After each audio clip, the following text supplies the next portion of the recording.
दास पुण्यपिके पापानास फिरे सुदर्शन घेऊन या नारायण जेथे वसती हरीचे दास पुण्यपिके पापानास तुका म्हणे घरी होय म्हणे यारा कामारे जेथे वसती हरीचे दास पुण्यपिके पापानास विठाला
ज्ञानमनन्तं नित्यमनाकाशं परमाकाशं गोष्ठः प्राङ्गणरिङ्गणलोलमनायासं परमायासं माया कल्पितनानाकारमनाकारं भुवनाकारं क्ष्मायानाथमनाथं प्रणमत गोविन्दं परमानन्दं परमानन्दं पाण्डुरङ्गाकरो प्रथमं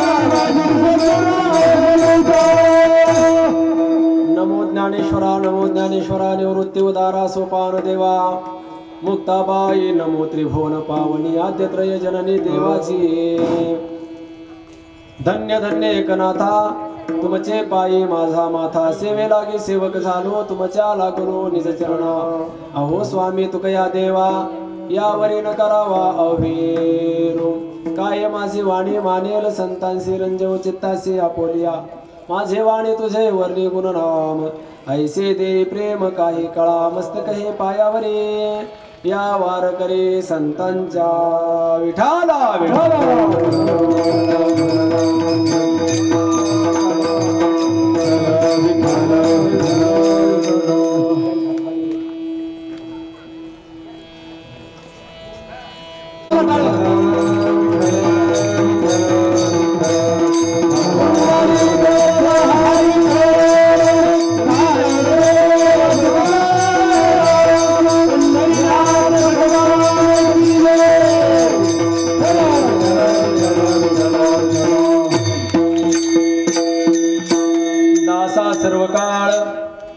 दासा सर्व काळ तेथे सुखाचा कल्लोळ जेथे वसते हरीचे दास पुण्यपिके पापानास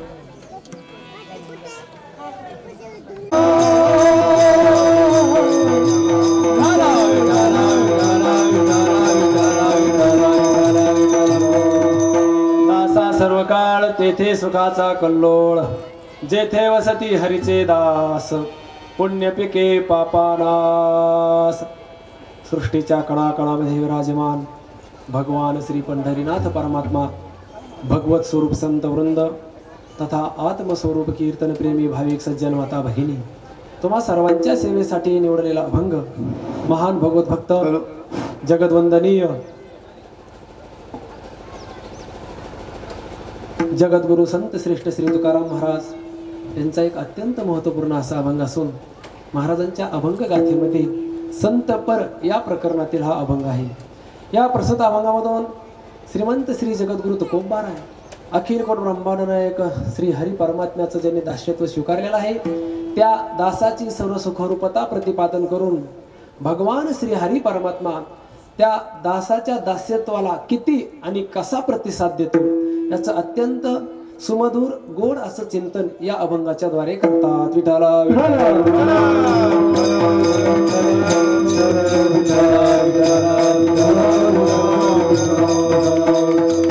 या प्रस्तुत अभंगावर बोलण्यापूर्वी परिहार देणं अत्यंत गरजेचं आहे। तसं वास्तविक पाहता जरी विचार केला तर या ठिकाणी पवित्र अशा या संगमेश्वराच्या दरबारामध्ये उपस्थित असणाऱ्या प्रत्येक व्यक्तीला ज्ञात आहे, श्रोत आहे की आजची ही कीर्तन सेवा कशाच्या निमित्ताने आहे, त्याचं औचित्य हेतू निमित्त प्रत्येकाला ज्ञात आहे, श्रुत आहे। पण तरी सुद्धा या ठिकाणी उभा राहिल्यानंतर एक वक्त्याचं कर्तव्य म्हणून परिहार देणं अत्यंत गरजेचं आहे। अखिल कोट ब्रह्मांड नायक श्री पंढरीनाथ परमात्म्याच्या कृपेने त्याचप्रमाणे वारकरी संप्रदायातील परंपरागत असणारे सर्व ऋषी मुनी संत महानुभावांच्या कृपाशीर्वादाने भगवान श्री संगमेश्वराच्या या पवित्र दरबारामध्ये परिसरातील ज्येष्ठ श्रेष्ठ वारकरी संप्रदायातील ही गुणीजन मंडळी सर्वांच्या अत्यंत मोलाच्या योगदानाने आणि समस्त ग्रामस्थ मंडळी नाळवंडीकर सर्वांच्या अत्यंत प्रेमाने भक्तीने निष्ठेने श्रद्धेने प्रत्येक मासिकामध्ये असणारी जी शिवरात्र आहे त्या शिवरात्रीच्या पर्व काळामध्ये गेल्या वर्षीपासून या उत्सवाला सुरुवात झालेली आहे। हे दुसरं वर्ष आहे आणि या 2024 मधील आजची ही जी शिवरात्र आहे चैत्री शिवरात्र या शिवरात्रीची आजची ही कीर्तन सेवा आज माझ्या वाटेला आलेली आहे।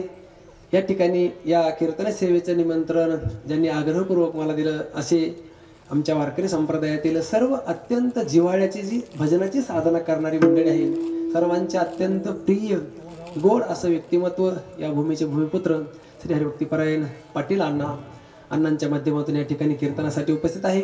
आज कीर्तनासाठी या ठिकाणी वारकरी संप्रदायाची भजनाची साधना करणारी खूप ज्येष्ठ श्रेष्ठ मंडळी आहे। फार वारकरी संप्रदायाची साधक मंडळी आहेत। त्यामध्ये वारकरी संप्रदायातील गोड असे एक व्यक्तिमत्व ज्येष्ठ कीर्तनकार श्री हरिभक्तीपरायण पांडुरंग महाराज राजवन आज महाराज या ठिकाणी उपस्थित आहेत।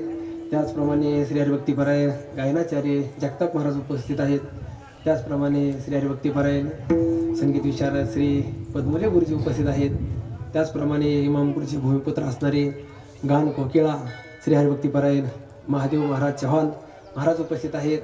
आणि ही आमची परमार्थाची भजनाची साधना करणारी सर्व भजनप्रेमी मंडळी सुंदर अशी पेटी वाजणारे पेटी मास्तर आपल्या परिसरातलं गोड व्यक्तिमत्व ते पण आज उपस्थित आहेत। त्याचप्रमाणे मृदंगाचार्य श्रीवत श्री हरिभक्तीपरायण आत्मारामजी महाराज घुमरे महाराज उपस्थित आहेत, अण्णा आहेत आणि तुम्ही सर्व भाविक सज्जन माता भगिनी या सर्वांच्या भव्य दिव्य उपस्थितीमध्ये आज ही कीर्तन सेवा आपल्याला भगवान संगमेश्वराच्या चरणी समर्पित करायची आहे। विठाला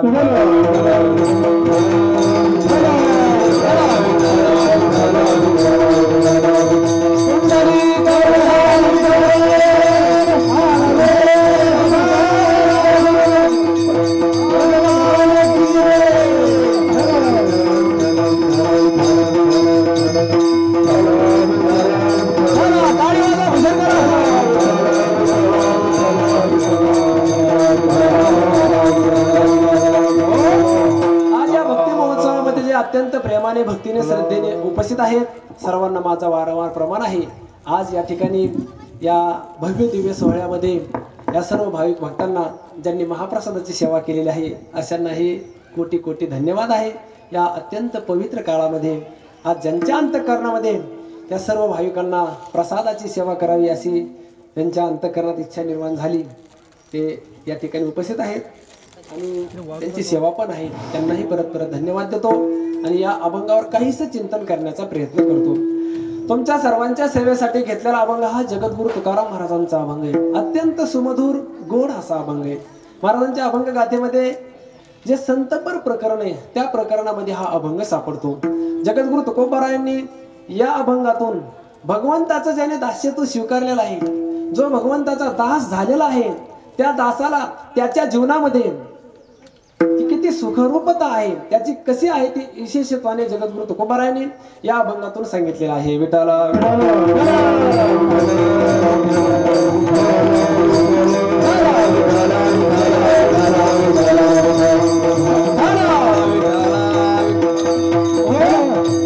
मनुष्याने आपल्या जीवनामध्ये या मानवी देहामध्ये आल्यानंतर एक गोष्ट अत्यंत महत्वपूर्ण आणि काळजीपूर्वक लक्षात घेतली पाहिजे की प्रत्येकाने भगवंताचं दास झालं पाहिजे. इतरांचा दास होऊ नये आणि भगवंताचा दास झाल्याशिवाय राहू नये. का बरं भगवंताचं दास व्हायचं? त्याच्यासाठी फार मोठा शास्त्रार्थ आहे, फार मोठे संत महात्म्याचे पुरावे आहेत, प्रमाण आहेत.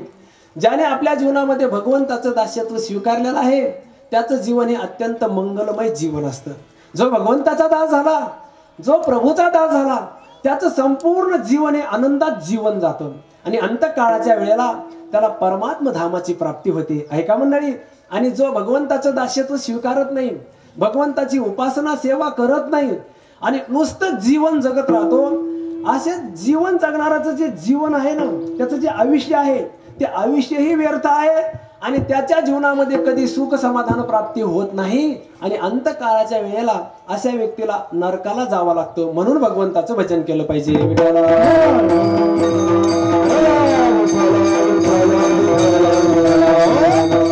जगद्गुरु तुकोबाराय आदिकरू संत महात्म्याच्या जर प्रमाणाचा आधार घेतला तर सर्व संतांनी आपल्याला सांगून ठेवलं की भगवंताचा दास व्हा, देवाची सेवा करा, देवाचं दास्यत्व स्वीकारा. आपण जर देवाचे दास झालो तर संत महात्म्याने आपल्याला जागोजागी खूप मोठा आश्रय आणि धन्यता दिलेली आहे, आपल्या जीवनाचं कौतुक केलेलं आहे देवाचं दास झाल्यानंतर. ऐका मंडळी, आपण फक्त देवाचे दास झालो पाहिजेत असा संतांचा आग्रह. एक लक्षात ठेवा, जगद्गुरु तुकोबारासारखे महात्मे आपण देवाचं दास व्हावं एवढंच बोलत नाहीत, तर तुकोबाराच्या समोर कोणीही जरी गेला तरी त्याच्याविषयी तुकोबाराचा हाच संदेश आहे की तुम्ही देवाचे दास व्हा, देवाचे दास म्हणून घ्या.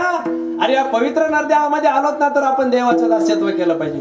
ऐका, छत्रपती शिवाजी महाराज ज्या वेळेला नजराना घेऊन शिवराय हे तुकोबारायांच्या दर्शनाला गेले. दर्शनाला गेल्यानंतर महाराजांची भेट झाली आणि भेट झाल्यानंतर जगद्गुरु तुकोबारांनी त्यांना सांगितलं, दिवट्या छत्री गोळे हे तो बऱ्यात न पडे, काय दिला ठेवा अम्मा विठ्ठल जीव हवा. तुकोबारांनी सगळे महाराजांना पत्र दिलेले आहे. जगद्गुरु तुकोबारांनी शिवरायांना पत्र दिलं. त्या पत्रातलं एक शेवटचा अत्यंत सुमधुर गोड अभंग आहे. जगद्गुरु तुकोबारा शिवरायासारख्या महापुरुषाला सांगत असताना सांगतात, राजे तुम्ही आम्हाला जो नजराना देता, ही जी संपत्ती देता ना, याच्याने आम्हाला कधी समाधान प्राप्त होणार नाही.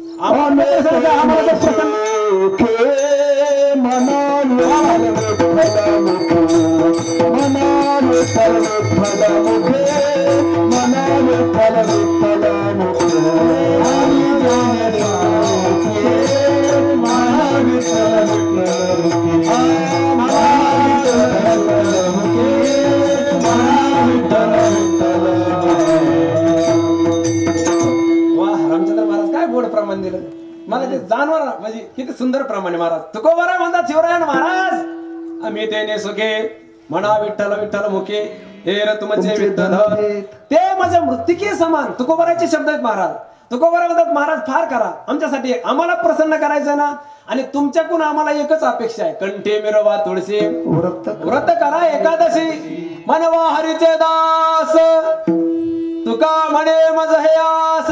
तुकोबारा म्हणतात, देवा महाराज शिवराय छत्रपती राजे आम्हाला एकच अपेक्षा आहे, तुम्ही देवाचे दास म्हणवा आणि मला ही तुमच्याकडून एवढीच अपेक्षा आहे, त्याच्यातच तुमचंही धन्यता आहे आणि तुमच्याकडे पाहून आम्हीही प्रसन्न राहू. विठाला विठाला.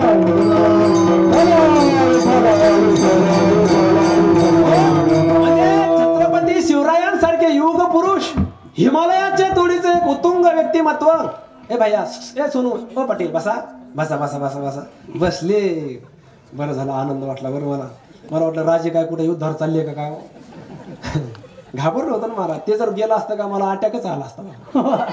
पण ते बरं झालं बसले. काय गडबड नाही पाटील, काय काय नाही काय एवढी अडचण काय काय लग्न वगैरे झाले तुमचं? नाही मग काय चालेल, लग्न करायचं का? पण हा म्हणतोय ते पोरग पण चांगले बरं महाराज. बस म्हणलं की बसलं. तर असा जावाय कोणाला नको हो. बस म्हणलं की बसणाराला. बस म्हणलं की बसतंय ना. खरं भैया ज्याचं लग्न झालंय का त्याच्या मागे गडबड असते. बायकोने सांगितलेलं असते बराबर तुम्ही साडे घरी आलेली पाहिजे. मग असे माणसाला जावं लागतं. तुझ्या मागे लग्न झालं नाही म्हणजे काशी एवढी काय घाय तुझ्या मागे. बस चांगला कीर्तन ऐकायचं असतं. छोट्या मुलांनी जर कीर्तन ऐकलं तर आपल्याला पुण्य भेटत असतं. हे सगळे साधू संत महाराज यांनी आतापर्यंत टिकवलंय. हे आपल्यासाठीच आहे. कीर्तनातून जायचं नाही. जाणार का? नाही म्हणते. अर्ध्यातून जाणार ना? हा म्हणते. हा म्हणजे हुशार आहे पोरगा. जायचं नसतं. खरं आता छोटा किती चांगला महाराज. बस म्हणलं की कीर्तनात बसला. खूप आनंद वाटला मला. महाराज सध्याच्या काळात जर एखादं छोटं मुलगा कीर्तनातून उठलं ना त्याला बस म्हणायची सोयच राहिली नाही. पोरं फार हुशार आहेत. आता 2-4 दिवसापूर्वी एका ठिकाणी कीर्तन करत होतो. एक छोटा मुलगा कीर्तनातून उठला. म्हटलं तर त्याला म्हणे बघा अरे 10 मिनिट फक्त वेळ राहिलाय. थोड्यासाठी का उठतो? बस बस बस म्हटल्यानंतर महाराज त्याने माझ्याकडे पाहिल्यानंतर मी मला अरे बस ना 10 मिनिट तुझ्यासाठी 5च मिनिटात कीर्तन संपवतो. महाराज ते माझ्याकडे पाहतो उभं राहिलं. मी म्हणलं अरे का बस? ते म्हणलं महाराज एक तर मी उठत नाही आणि उठला तर बसत नाही. मला आश्चर्य वाटलं. छोटासा मुलगा बरं म्हणजे आत्ता संपवतो लगेच बस. ते म्हणाय महाराज बसणार नाही. महाराज ते बसलं नाही चाललं गेलं ते. पण जात असताना मला सांगून गेलं महाराज साला झुके का नाही बोले. बरं फार हुशार आहेत पण ते बिचारे बसले. चांगले हा भैया. तुझ्याकडे पाहून मला असं वाटतंय तू दिसायला चांगला आहेस. कीर्तनात येतो तर म्हणजे सगळ्या गोष्टी चांगल्या आहेत ना. खरं तुझ्याकडे पाहिल्यानंतर मला असं वाटतंय की तुला जावबाई करून घ्यावा. पण प्रसंग असा आहे की माझंच झालं नाही. मीच असं डोंगरदाराने राहतो. पण चांगले महाराज या मुलाला संस्कार आहेत. आमच्या अण्णांनी आलेल्या सगळे मुलं शेजारी टाळा येऊन बसवले ते आणि सगळे कीर्तनात ठेवले. छोट्या मुलाला जर आपण सन्मान दिला तर आपला वारकरी संप्रदाय हा फार मोठ्या अंतःकरणाचा संप्रदाय आहे. ह्या संप्रदायाचं भविष्य ह्या तरुण मुलाच्या हातात आहे. विठाला विठाला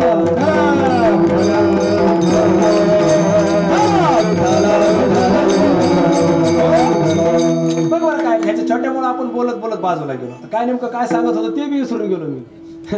जगद्गुरु तुकोबारा सारख्या महापुरुषांना एक अपेक्षा आपल्याकडून आपण देवाचं दास झालं पाहिजे. फार बोलू का महाराज?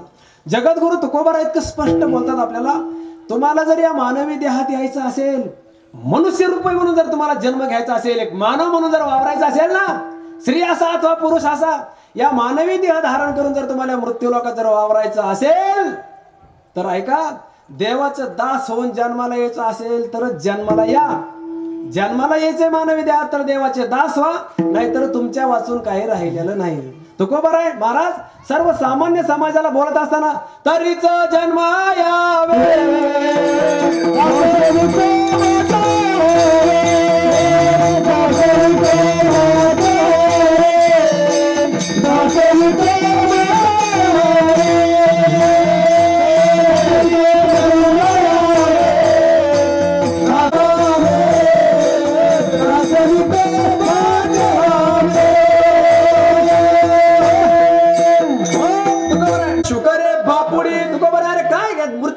कमी प्राणी जन्माला आले का? त्या प्राण्यासारखं जर जीवन जगून आपलं आयुष्य संपवणार असं आपण तर त्या प्राण्यात आपल्यात काय फरक राहिला? शास्त्रकाराने तितकं स्पष्ट सांगितलं आपल्याला महाराज फक्त खाणं पिणं विषयांचं सेवन करणं एवढ्यासाठीच जर एवढा पवित्र नरदेह खर्च करत असाल तर शास्त्राचं प्रमाण ध्यानात ठेवा. शास्त्रकार सांगतात खादते मोदते नित्यम शुनकः शुकरः खरः तेषाम येषाम कः विशेषः वृत्तिर येषाम तु तादृशी. शास्त्रकार सांगतात अरे खाणं पिणं आणि विषयांचं सेवन करणं शुनक शुकर खरा. अरे कुत्रे मांजर सुद्धा तेवढ्यासाठी जीवन जगतात आणि तेवढ्यासाठी एवढा पवित्र नरदेह आणि या नरदेहाच्या द्वारे फक्त विषयांचं सेवन करणं एवढ्यासाठी जर हा पवित्र नरदेह जर आपण इच्छित असो खर्च करीत असो तर शास्त्रकार सांगतात अरे तेषाम नाम पशूनाम येषाम नाम मनुष्यानाम क विशेष काय विशेष राहिला म्हणजे प्राण्यातून आपल्यात काय फरक राहिला शास्त्रकाराचं म्हणणं आहे. पण जगद्गुरु तुकोबाराला जर विचारलं ना तुकोबारा म्हणतात नाही फरक आहे चांगला फरक आहे. काय फरक आहे? तुकोबारा म्हणतात या माणसापेक्षा ते बरे भले तू जहुनी पक्षी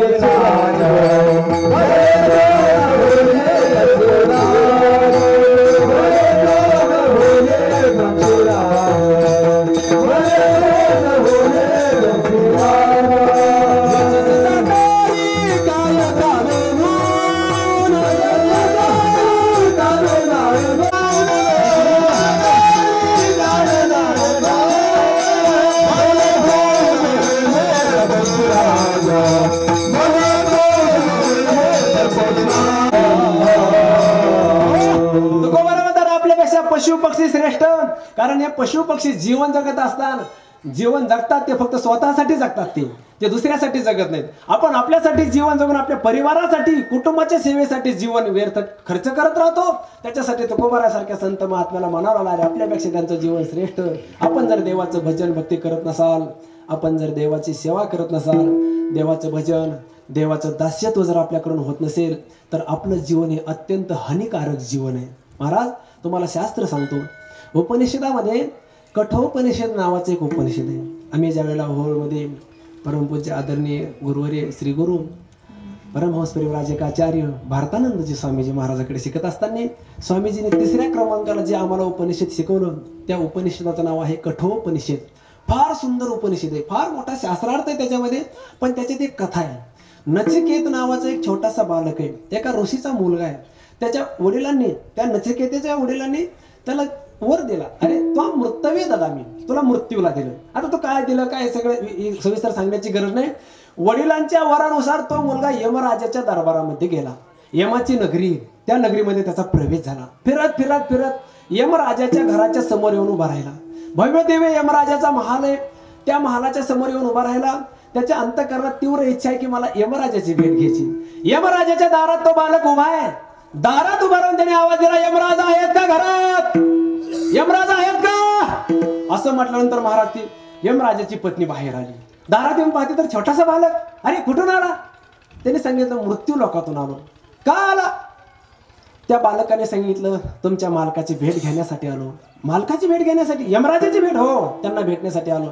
ते यमराजाची पत्नी सांगितली, बाळा ते सध्या घरी नाहीत, ते बाहेर गेलेले आहेत. ते नचिकेत म्हणलं बाहेर? बाहेर कुठे गेले? कशासाठी गेले? काय काम आहे त्यात? त्याने सांगितलं ऐक, आता निवडणुका जवळ आल्या, त्यांची युती झालेली, ते आपले दौऱ्यावर गेलेले आहेत म्हणे, ते आता काय लवकर येणार नाहीत, लवकर येणार नाहीत. मग यमराजाची पत्नी सांगितली, बाळा ऐक ना, ते आता सध्या तर घरी नाहीत, घरामध्ये चल, पाणी घे, जेवण कर. असं म्हटल्यानंतर ते बालक सांगू लागला, आई मी मृत्यू लोकातला आहे. आमच्या गावाचा एक नियम आहे, आमच्या हिंदू धर्माच्या संस्कृतीमध्ये जीवन जगणाऱ्या व्यक्तींचा प्रत्येकाचा एक नियम आहे. आम्ही ज्याच्या घरी पाहुणे म्हणून जातो, त्या घरचे घरमालक जर घरी नसतील तर आम्ही त्या घरामध्ये पाऊल ठेवत नाही. त्या घरातील माता भगिनींच्या हस्ते आम्ही कधी पाहुणचार घेत नाही. मी घरात मध्ये जात नाही, मी तुमच्या घरात येणार नाही. त्यावेळेला तिने सांगितलं इथं मी पाणी आणते, जेवण. त्याने सांगितलं मी काही घेणार नाही, इथं बसून राहील. यमराजाची पत्नी सांगते, बाळा अरे ते स्वामी माझे मालक यायला 3 दिवस लागणार आहेत. या नचिकेताने सांगितलं चालेल माऊली, मी 3 दिवस दारात बसून राहील, पण अन्न पाणी घेणार नाही. महाराज ते नचिकेत नावाचं बालक, छोटस बालक आहे ना, ते 3 दिवस महाराज त्या यमराजाच्या दारामध्ये बसवून राहिला. छोटा मुलगा आहे, यमराजाच्या दारामध्ये 3 दिवस बसून राहिला. 4था दिवस उगवला, यमराज आली, पाहतात तर दारामध्ये छोटासा बालक बसलेला आहे. पत्नीला आवाज दिला, गे बाहेर ये. पत्नी बाहेर येऊन बोलते, तुम्ही काय? बोला स्वामी. यमराज म्हणतात, अगे दारात छोटा बालक बसलाय, तर काय पाणी तरी विचारावं. त्या यमराजाच्या पत्नीने सांगितलं, मालक 3 दिवस झाले हे दारात बसलेलं आहे, 3 दिवसापासून त्याने अन्न पाणी घेतलं नाही. काय घेतलं नाही? तुमच्या भेटीला आलेलं आहे. नाही घेणार म्हटलं, मी तुमची भेट घेणार, नंतर घेणार. 3 दिवस? हा 3 दिवस झालं. महाराज यमराजाच्या अंतःकरणात दया निर्माण झाली. अरे 3 दिवस हे बालक दारात बसलं, उपवासी पोटी बसलं, म्हणजे उपोषण घडलं. ऐका, उपोषण करण्याची जी परंपरा आहे ना, ही फार प्राचीन परंपरा आहे. उपोषण केलं ना बऱ्याचशा गोष्टी साध्य होतात. उपोषण जो करणारा असतो ना, त्याच्या वाणीमध्ये तेज असतं. उपोषण करणाऱ्याच्या इंद्रियामध्ये पाठव्य असतं. उपोषण करणाऱ्यामध्ये संघटनेची शक्ती निर्माण होत असते. उपोषण करणारा हा कर्तृत्ववान पुरुष असतो. उपोषणाने बऱ्याचशा गोष्टी सिद्ध होत असतात. महाराज त्या नचिकेताने 3 दिवसाचं उपोषण केलं. कोणाची भेट? यमराजाची भेट. आणि त्या 3 दिवसाच्या उपोषणामध्ये यमराज प्रसन्न झाली. काय महाराज इतिहास आहे हा, प्राचीन परंपरा आहे. प्राचीन आपल्या ऋषी मुनींनी ही परंपरा ठेवलेली उपोषणाची. उपोषण केलं पाहिजे. हा, उपोषणाने बऱ्याच गोष्टी मिळत असतात. उपोषणाच्या पाठीमागे समाज उभा राहत असतो. महाराज त्याचं उपोषण पाहिल्यानंतर यमराज प्रसन्न झाले. बाळा अरे 3 दिवस माझ्या दारामध्ये बिगर अन्न पाण्याचं बसलास, बोल प्रसन्न आहे, काय मागायचं तर मागून घे. अरे 3 दिवसाच्या उपोषणावर मी तुझ्यावर खुश झालो रे, बोल काय मागायचंय. ते बालक म्हणलं काय नाही महाराज, फक्त तेवढं ओबीसीतून तेवढं आरक्षण आपलं ते. महाराज मला आश्चर्य वाटतं, बोलू का अण्णा, काय उपोषण केलं नचिकेत नावाच्या बालकाने. हा कठोर शास्त्रातला विषय. महाराज 3 दिवसाच्या उपोषणामध्ये यमराजा प्रसन्न झाला हो. यमाचा स्वभाव माहितीये का? मारिते तोडीते झोडीते निष्ठुर यमाचे किंकर बहुसार तुकोबरा नाटामध्ये सांगतात रे नाही त्या यमाशी करुणा बाहेर काढिता कुडी प्राणा ओढाळ सापडे जैसे धान्यात चोर यातना धरी देतो क्षण एक नागी वापाई नचलवे तया करिता काही ओढीती कांटवना सोयी अग्निस्तंभ बाही कवटाळविती. हा यमराजा आहे, त्याला दया माया काय नाही.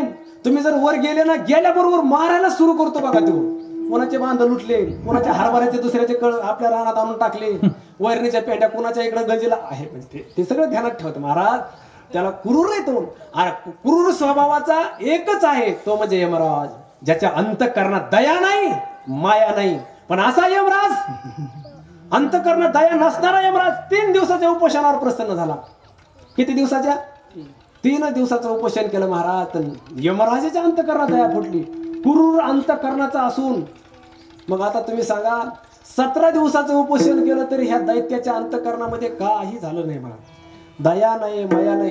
मग खरा हे वगैरे काय यमबाराव यमबारा कसं बोलले बरं तुम्ही महाराज? महाराज ऐका, ते यमराज प्रसन्न झाले. आपला विषय इथे आहे. आणि त्या छोट्याशा बालकाला बोलत असताना यमराज म्हणता अरे बाळा बोल, तुला प्रसन्न आहे. त्याने सांगितलं महाराज तुम्ही मला वर देता मी हे मागेल सगळं होईल, पण मी 3 दिवस झाले ना तुमच्या नगरीमध्ये बसू नये. या 3 दिवसाच्या काळामध्ये तुमच्या नगरीतून मी वेगवेगळ्या प्रकारच्या किंकाळ्या आक्रोश ऐकतो. हे लोक नाना प्रकारच्या यातना सहन करतात. तुमचे लोक वेगवेगळ्या प्रकारचं दुःख देतात त्यांना. हे लोक कुठून आले? कुठून आले म्हटल्यानंतर ते यमराजाने सांगितलं आले नाही, हे आम्ही जाऊन आणले. तुम्ही आणले? कुठून आणले? त्यांनी सांगितलं तुमच्याच गावाकडे लोक आणले. यांनाच का आणलं? यांनाच का आणल्यानंतर ते यमराजा सांगायला बाळा ऐक ना. यमराजाच्या मुखातले शब्द सांगतो अण्णा. यमराजा सांगतो अरे बाळा हे तुमच्याच गावाकडचे, मग हेच कसं काय आले? यमराजाने सांगितलं अरे हे तुमच्या गावात जन्माला आले. गावात मोठमोठे सप्ताह व्हायचे. शिवरात्री सारखा एक उत्सव चालायचा, महाशिवरात्रीचा उत्सव. परत मग या उत्सवामध्ये कधी त्यांनी अन्नदान केलं नाही, कधी 10-5 रुपये कधी दान केलं नाही, कधी हरिनाम घेतला नाही, कधी जप केला नाही, कधी उत्सवामध्ये समोर जाऊन सामील होऊन उपस्थित राहिले नाही, कधी जर पंगत बसली तर पंगत सोडली नाही. आपलं हे ते म्हणजे सगळे ह्याच्यात वेगवेगळं जीवन जगले. देव धर्म यांचं यांनी मान्यता केली नाही. जीवन पशुतुल्य जीवन जगले. ऐका यमराजाच्या मुखातले शब्द. यमराजा सांगतो, मी मला सांगतो यमराजा.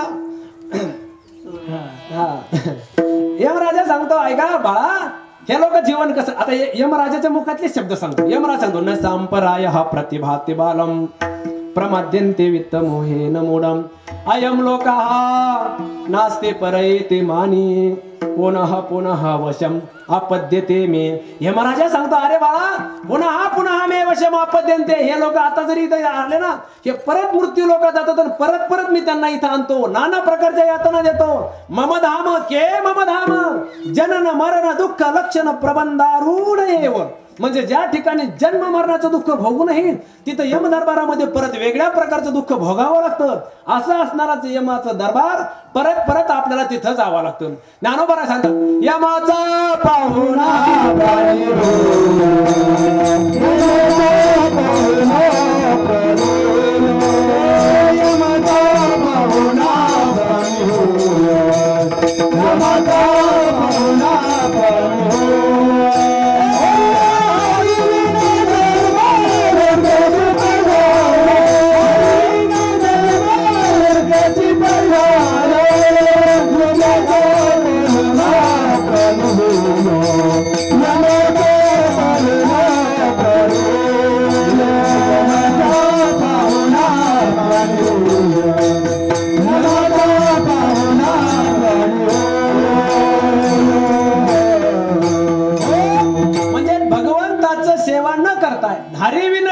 नरकमय जीवन आहे ते. यमाचा पाहुणा प्राणी होय.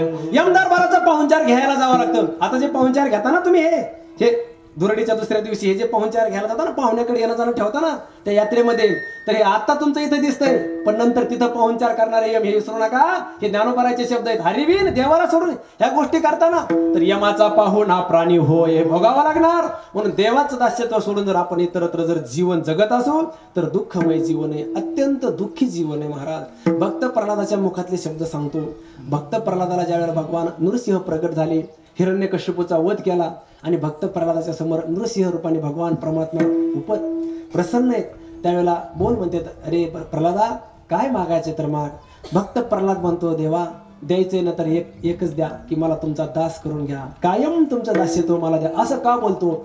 त्यावेळेला तो भक्त प्रल्हाद सांगतो स्वामी देवाला, नरसिंह नारायणाला म्हणतो, देवा अहो आतापर्यंत माझे अनेक जन्म झाले, अनेक प्रकारचे जन्म घेतले, अनेक योनीमध्ये फिरत आलो, पण झालं काय. यस्मात प्रिया प्रिय वियोग संयोग जन्म शोकाग्निना सकल योनी शोध हेमानहा दुःख औषधम तदपि इति अतधिया अहम भ्रमण भूमन भ्रमामी वदमेत वदास्य योगम. भक्त प्रल्हाद सांगतो, देवा यस्मात प्रिया प्रिय वियोग संयोग जन्म शोकाग्निना सकल योनी शोध हेमानहा. आतापर्यंत ज्या ज्या योनीमध्ये फिरलो ना त्या त्या योनीमध्ये आम्ही दुःखच भोगलं. इतकं दुःख भोगलं की दुःख आता सांगावं नको वाटतं. आणि ते दुःख भोगत असताना असं झालं, देवा आम्ही त्या दुःखावर विलास करण्यासाठी प्रयत्न केले, इतके प्रयत्न केले, पण दुःख औषधम तत्तपि दुःखम, म्हणजे दुःखाचं औषध म्हणून जे विलास करायला जावा ते दुःखाचं औषध, दुःखाच्या निवारणीचं औषध ठरलं नाही, ते परत दुःखच होऊन गेलं. असं दुःख भोगत भोगत देवा इतापर्यंत फार आमच्या जीवनामध्ये हानी झालेली. देवा आता एक करा, वदमेत वदास्य योगम, तुमचा दास करून घ्या, कारण तुमचा दास झाला की जीवनामध्ये दुःख भोगायला भेटत नाही, सुखच भोगायला भेटतं. विठ्ठला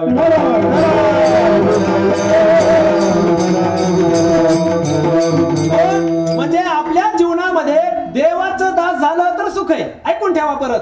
आणि जर आपण संसाराचे दास झालो तर दुःख भोगावंच लागतं. महाराज ऐका, तुकोबारासारख्या महापुरुषांच्या नजरेसमोर जर आपण फक्त संसाराची सेवा करत असून तर तुकोबारा स्पष्ट सांगतात, कार्य दास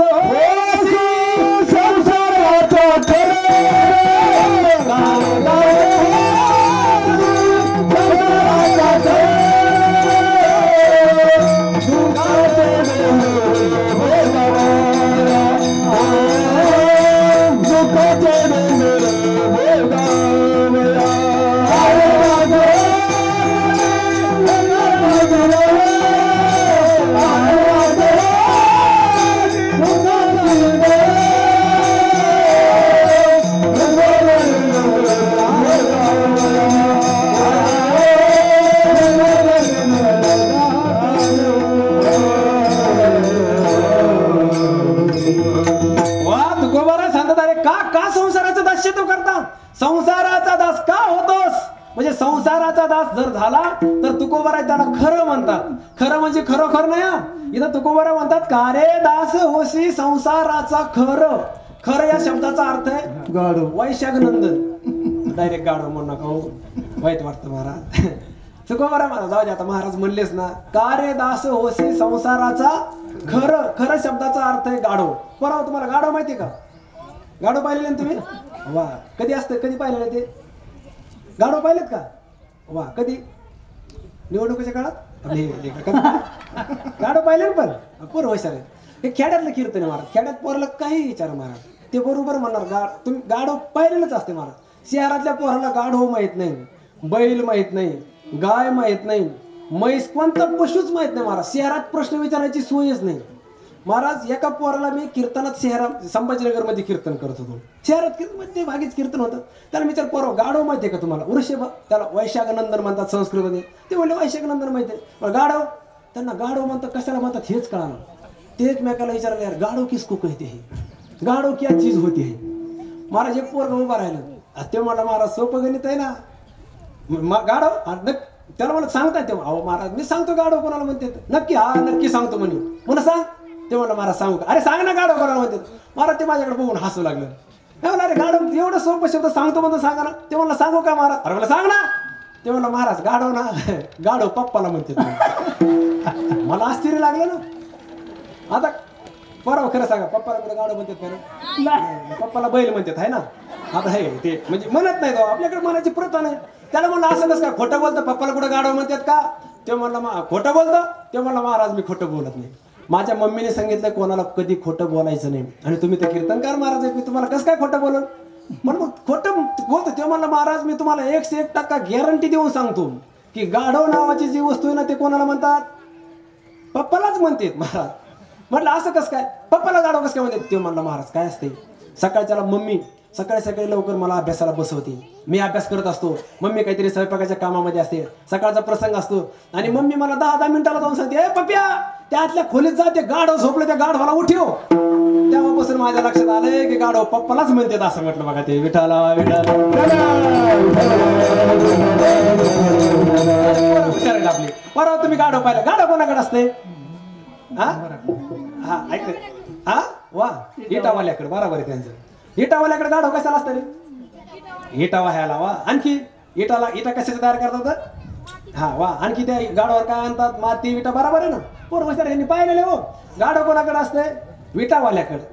वीट भट्टीवाले त्याचा उपयोग करतात. गाढवाचा उपयोग कशासाठी? फक्त वा ओझ वाहण्यासाठी. बस हुशार आहेत पोरं. गाढवाचं काम फक्त एकच आहे, त्यांनी ओझ व्हायचं. गाढवाचा उपयोग फक्त ओझ वाहण्यासाठीच. हे बऱ्याच गाढवाच्या लक्षात येत नाही. फार वाईट आहे महाराज. फक्त ओझ व्हायचं. दिवस तुकोबराचे प्रमाण आहेत आम्ही बोलत नाही. पाठीवरी भार जातो वाहून आखर. तुकोबरामध्ये अरे पाठीवर जो बोजा घेऊन चालतो ना त्याला गाढव म्हणतात. नुसता बोजाच घेऊन ज्याचं जीवन असतं ना त्याला तुकोबरा स्पष्ट शब्दामध्ये गाढव बोलतात. ऐका तुका म्हणे जिता गाढव केला ते तुकोबराचं प्रमाण. महाराजांचे प्रमाण बघा. तुकोबराने अशा लोकांचा धिक्कार केला. दिग्गजीने ज्याचे बाईले अधीन परलोक मान दोही नाही. महाराज ज्याचं जीवन फक्त बाईल म्हणजे पत्नीच्याच अधीन आहे. बायकोनी सांगावं तेवढंच जो ऐकतो ना त्याच्या जीवनाचा तुकोबाराने धिक्कार केला. तुम्ही काय वाईट वाटून घेऊ नका. कारण कसं असतंय तुकोबारा यांनी अर्धांगीची पत्नी ना ती पत्नी ही पतीची सल्लागार असते. आणि पतीला सल्ला द्यायचा असतं. मालक अहो आपण असं जर केलं तर चालेल ना, हे पण बरं वाटतंय असं सल्ला द्यायचा असतं. मग पतीने ऐकायचं असतं.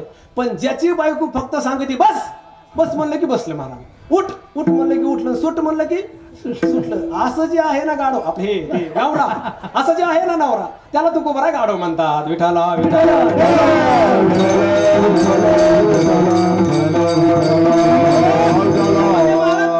जीवन अधीन होऊन काय महाराज काही माणसाचं जीवन इतकं अधीन झालेलं असते. सगळं ती सांगन तेवढंच बस. तिने जर सांगितलं ना कीर्तनाला जायचं नाही तर ती रानातच दिवसभर बसून राहतं बघा, जाणार नाही. तिने सांगितलं ना आज जाऊन आजच्या दिवस सुट्टी तुम्हाला यावर लगेच जाणार. असं ज्याचं जीवन आहे त्याच्या जीवनाला उपयोग नाही. महाराज काहीचं जीवन किती किती किती किती हीन जीवन असतं. महाराज एकदा बैठक बसली होती. मोठमोठे पाहुणे मंडळी बैठकीत बसलेली आणि बायकोने आजच्या स्वयंपाक घरातूनच असं केलं म्हणलं. महाराज एवढं केल्यावर ते पटकीने उठून गेलो बैठकीतून. बैठक रंगलेली बैठक. बरं बायकोच्या जवळ गेलं. काय काय काय काय गडबड काय काम आहे? तिने सांगितलं काही नाही बोलवलं कशाला? तिने सांगितलं काही नाही फक्त ह्या बोटात ताकद किती काय एवढंच पाहिलं म्हणे मी. महाराज अहो एका ठिकाणी रेल्वे पटरी झाली. पटरीवर रेल्वे खाली घसरली. प्रसंग असा झाला की ती ट्रेन पटरीवरून खाली गेल्यामुळे बऱ्याचशा लोकांची हानी झाली. काहींच्या महागाच्या वस्तू चोरीला गेल्या, काहींची शारीरिक हानी झाली. आणि ते सगळे ज्या वेळेला न्यायाधीशाच्या समोर उभं राहिली. आमच्या नुकसानीची भरपाई आम्हाला पाहिजे, बस आम्हाला काय नाही. सगळं हा समाज पाहिल्यानंतर न्यायाधीशांनी प्रत्येकाची फाईल घ्यावी, सह्या कराव्यात, मंजुरी द्यावी. न्यायाधीश प्रत्येकाला तुम्हाला काय असं कोणाची काय आणि प्रत्येकाची भरपाई शासन देईल. न्यायाधीश सह्या करतोय, फॉर्म जातोय. असं करता करता एक बाई समोर उभा राहिली. बाई समोर उभा राहिल्यानंतर न्यायाधीश साहेबांनी सांगितलं, बोला बाई साहेब आपली काय हानी झाली, काय नुकसान झालं, तुमची सरकार भरपाई करून देईल. असं म्हणल्यानंतर त्या बाईने सांगितलं काय झालं, पटरीत तिचं बोट अडकले, बोटच तुटून गेलं. बोट तुटून गेल्यानंतर आता तिने सांगितलं न्यायाधीश साहेब बोट गेलं म्हणे, बोट गेलं, ह्या बोटाची भरपाई पाहिजे. भरपाई पाहिजे. नंतर न्यायाधीश म्हणले बाईसाहेब प्रशासनाकडून तुम्हाला एका बोटाचे किती पैसे अपेक्षित आहेत, किती पैसे मंजूर करून घ्यावे असं वाटतं. त्यांनी सांगितलं न्यायाधीश साहेब एका बोटाचे 2 लाख पाहिजे म्हणे आपल्याला. 2 लाख असं म्हणलं तर तो न्यायाधीश साहेब म्हणला ओ काकू जरा बहाणावर बोलावं, एका बोटाचे कुठे 2 लाख सरकार देत असते का? अहो ज्याचा पाय तुटला त्याला 35,000 दिले, ज्याचे हात तुटले त्याला 25,000 दिले. तुमच्या एका बोटाचं शासन 2 लाख देणार नाही.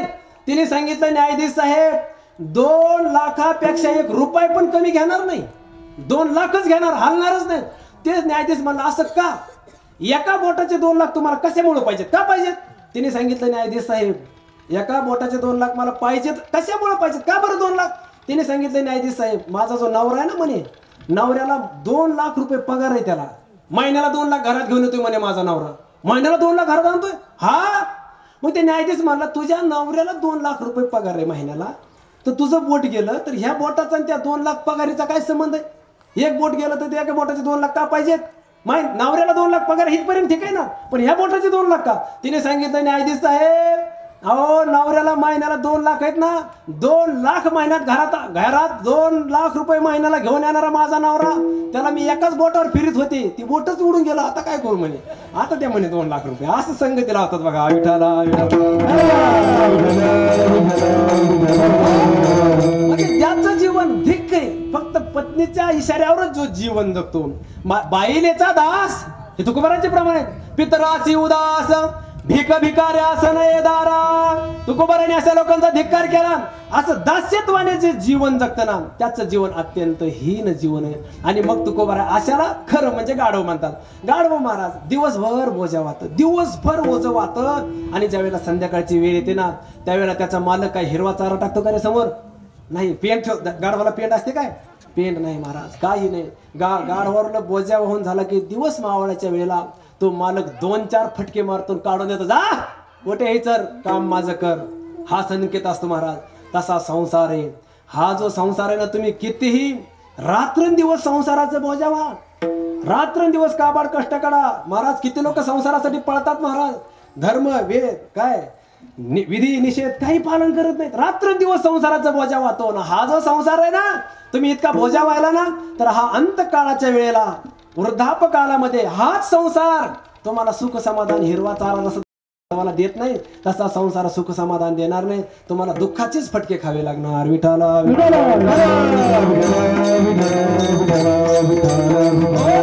पदार्थ सांगत नाही महाराज. आपण या मृत्यू लोकांमध्ये अशा काही गोष्टी ऐकत असतो, त्या घडलेल्या ऐकत असतो. काही गोष्टी अशा ऐकतो, अशा काही कहाण्या ऐकत असतो की त्या कल्पित असतात.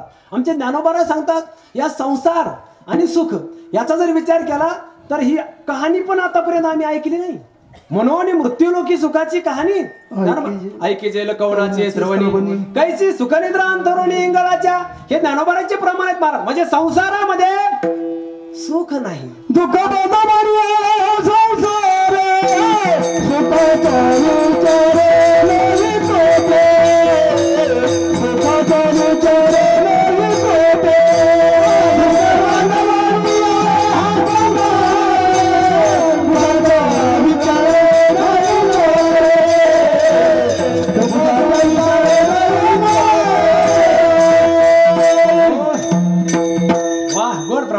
दुःख बांधवडी आहे हा संसार, जीव ओळून टाका ह्या प्रमाणात. आणि महाराजांनी गोड दिलं पाहिजे, जीव ओळून टाका. पण काय करा, माझ्याकडे एकच जीव आहे. दुःख बांधवडी आहे हा संसार, हा संसार दुःखाचा आहे महाराज. कस ठाऊकची आहे संसार दुःखाचा, चित्तीशीन त्याचा वाहू नये. असार खलू संसारो दुःख रूपी विमोक हा, सुतम कस्य धनम कस्य स्नेहवान ज्वलते अनिशम. अयम संसार हा संसार. तुम्ही आपण ज्या संसारासाठी रात्रंदिवस पळतो, हा दुःखच देणारा संसार. दुःख एका विषयाचं प्रमाण खूप गोड. रामचंद्र तुमचं प्रमाणच ऐका वाटते. इतकं मोठं प्रमाण बोलल्यानंतर अण्णा काय म्हणतात, आपल्याला आपला युती करावं लागेल ना, आपल्याला कसं तरी. ठीक आहे महाराज, पण प्रमाण गोड. संसार दुःखामुळे चहूकडे इंगळ, बस संपलं. एकाच वाक्यात सगळं आलं. ते विश्रांती नाही, हे संसाराचं स्वरूप असेल. तुम्हाला शास्त्र सांगा, महाराजांनी जे आता प्रमाण दिलं ना, तसंच ब्रह्मसूत्रामध्ये वर्णन आलेले. प्रियम त्वाम रोचते इति एव वचनम होक्ति तत्वविद महापुरुषाची वाणी. ऐका, प्रियम त्वाम रोचते. या संसाराच्या क्षेत्रामध्ये ज्या व्यक्तीला तुम्ही प्रिय मानता, ज्या वस्तूवर तुम्ही प्रेम करता, एक दिवस असा उगवेल की तीच वस्तू, तीच व्यक्ती तुमच्या डोळ्यातून पाणी आणल्याशिवाय राहणार नाही. हे शास्त्राचं वचन आहे. एक व्यक्ती जर आपल्याला प्रिय वाटली, एखादी मुलगी आवडली, एखाद्या मुलाच्या वडिलाला, तर तो अरे आपल्या मुलासाठी मुलगी चांगली आहे. मग तो त्या पाहुण्याला भेटतो, त्यांच्या भेटीगाठी घेतो. अरे मुलगी चांगली, शिकल्या सवरलेली, दिसायला पण चांगली, आणि आमच्या मुलाला पण आवडते. असं करा, ती आमच्या घरामध्ये द्या, आमच्या घरामध्ये द्या. मध्ये ती पाहुणे रावळे घालून बैठक घेतो. बैठक झाली की मग सगळं ठरतं की त्या मुलाला ती मुलगी द्यायची. हे तर माहिती ना आपल्याला, हे काय जास्त पुढून सांगायची गरज नाही. सगळं ठरल्यानंतर मग लग्नाच्या अगोदर एक कार्यक्रम असतो. त्याला कोणता कार्यक्रम म्हणतात? हा, तुम्हाला कसं काय माहिती? साखरपुडा. हा, तुम्हाला माहिती कसं काय साखरपुडा? तुमचा खोड आहे का काय? साखरपुडा का काय? त्याच्या अगोदर एक असतं सुपारी फोडायची. साखरपुडा एकच असतं का वेगवेगळं असते? तुम्ही खरं बोलायचं. किती? दोन एकच आहे का? एक वेगळं भाऊ बोला की ब्रह्मचारी का सगळे तुम्ही? हा, वेगवेगळं असतं ना. मग त्या अगोदर साखरपुडा फोडतात का सुपारी फोडतात? तुम्हाला माहिती नाही, तुम्ही शांत बसा. तुमच्या काळात नाही, आता जुन्या काळात सुरू झाले. अगोदर सुपारी फोडतात ना, सुपारी फोडायला माणसं बोलवतात. कशासाठी हो? फक्त एक मुलगी त्या घरात जाणार आहे, एका व्यक्तीसोबत तिला संसार करायचा आहे, तेवढ्यासाठी सुपारी फोडते. सुपारी फोडून झाल्यानंतर परत साखरपुडा फोडते. साखरपुडा फोडतातच ना महाराज. तितकं कार्यक्रम, आता हे मला माहित नाही बरं, कारण आपला काय कोणी आतापर्यंत फोडलेला नाही महाराज. ते कार्यक्रम परत परत लग्नासाठी मोठा सोहळा, अख्खा परिसर एकत्रित करायचा, मोठमोठ्या पत्रिका महाराज. आता तर काय भयान पत्रिका निघाल्या महाराज. तर नवरदेव नवरीचीच फोटो पत्रिकावर टाकते लोक. वेगवेगळ्या पत्रिका काढणार, त्याचा खर्च वेगळा, परत मंडपाचा खर्च, अन्नदानाचा खर्च, डीजे वाजवतात. काय डीजे चालतो महाराज, डीजे वाजवत गाजत सगळा सोहळा पार पडतो. मग ती मुलगी घरी घेऊन जात असताना ते वाजित गाजितच घेऊन जातात ना महाराज. डीजे वाजत घरी घेऊन जातात. कशासाठी? ती त्याला आवडलेली, तिच्यावर प्रेम आहे, आणि त्याने अशी कल्पना केली की अरे हिच्यासोबत आपल्याला संसार चांगला करायचा आहे. महाराज 1-2 दिवसात हळद वगैरे संपत्ती. मग आता संसाराला सुरुवात होती. संसाराला सुरुवात झाली रे झाली की मग आता शास्त्रकार म्हणतात प्रियम तम रोचेती. काही दिवस गेले की शास्त्राचं वचन असं समोर येतं, अरे बघ एक दिवस असा उगवेल की जिच्यासाठी तो डीजे वाजवला ना, डीजे तुझा डीजे वाजत होता त्यावेळेला गरीबाच्या घरावले जे पत्रे आहेत ना, त्या पत्र्यावर ठेवलेले दगड खाली पडत होते. एवढा डीजे वाजवला आणि डीजे वाजून तो घरात आणली ना, तर एक दिवस असा येईल की तीच प्रियम तम रोचेती, तीच तुझ्या डोळ्यातून पाणी आणल्याशिवाय राहणार नाही. पेटी मास्तर गोष्ट खरी आहे का खोटी? खरी. पेटी मास्तर हा म्हणले की सगळे हा म्हणल्यासारखेच बघा. एक दिवस तुम्ही जर नाही म्हटले की समोरच बाटलेले बघा, सगळ्याला विचारली गोष्ट खरी का? त्या म्हणतात महाराज प्रियम तम रोचेती, एक बार नाही दिवसातून 2-2 वेळेला यांच्या डोळ्यातून पाणी काढलेलं. महाराज प्रसंग असा आहे की या संसारामध्ये कोणत्याही वस्तूवर प्रेम करा, कोणत्याही व्यक्तीवर प्रेम करा, कितीही चांगला संसार करा. काय महाराज मी तुम्हाला प्रमाण सांगतोय, प्रियम तम रोचेसाठी दृष्टांत पण देतो. पण काही लोकांचं असं म्हणणं असतं महाराज हे तुम्हाला अनुभव कशाचा? तुम्ही कोणाचा कधी अनुभव ऐकलाय का? एखाद्याचा अनुभव पाहिजे ना. तुम्ही बोलता हे कशाच्या आधारावर बोलता? प्रमाणात कोणी सांगेल? प्रमाण आम्ही चालित म्हणू, शास्त्रातले प्रमाण. पण अनुभव महाराज एक वेळेला असं झालं, मी ज्ञानोबाराच्या पालखी सोहळ्यामध्ये चालत होतो. 2010 सालची गोष्ट आहे. आम्ही ज्यावेळेला 3ऱ्या वर्षाला होतो. आम्ही लोणंदच्या जवळ दिंडी गेल्यानंतर तिकडे फलटण वगैरे त्या परिसरातून पाठ वाहतात, एका ठिकाणी कपडे धुत होतो. प्रसंग असा झाला, कपडे धुत असताना एक वयस्कर बाबा असे फेटा वाळत होते. सुंदर असा फेटा वगैरे धरला होता, झाडाला बांधून वाळीत होते. आणि मी कपडे टाकताना त्यांच्या जवळ गेलो. जवळ गेल्यानंतर म्हणलं बाबा कुठून आले? त्यांनी सांगितलं अमुक अमुक भागातला. म्हणे महाराज दिंडीत आले? हो. किती नंबरला चालतो? अमुक अमुक नंबरच्या दिंडीत चालतो. काय म्हणत वाटलं? बाबा किती वर्षापासून चालता? पहिल्याच वर्षी आलो. इतक्या वर्त काळामध्ये तुम्ही आले? हा आलो महाराज. बाबा बरं.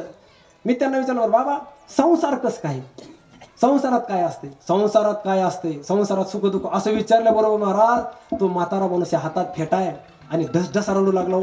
इतका रडू लागला, मला वाईट वाटलं. म्हणलं बाबा काही संसारात काही वाईट घटना घडी का? काही म्हातारी वगैरे गेली? ते म्हणलं म्हातारी आहे, म्हातारी आहे म्हणे महाराज. मग मला बरं वाटलं. म्हणलं कसं काय आपण बोललेलं बाबा काय वाट? म्हणलं बाबा एवढं राहिलं काय संसारात, एवढं काय दुःख? म्हातारीने सांगितलं महाराज संसाराचं तुम्ही विचारायचं नाही आणि आम्ही सांगायचं नाही. असं ढसलं. हो एका माणसाचे अनुभव तुम्ही विचारू नका, आम्ही सांगत नाही म्हणे महाराज. म्हणलं बाबा जाऊ दे, आत्ताच्या काळातलं सोडा, आत्ताच्या काळात तुमच्या लग्नाच्या काळातलं सांगा.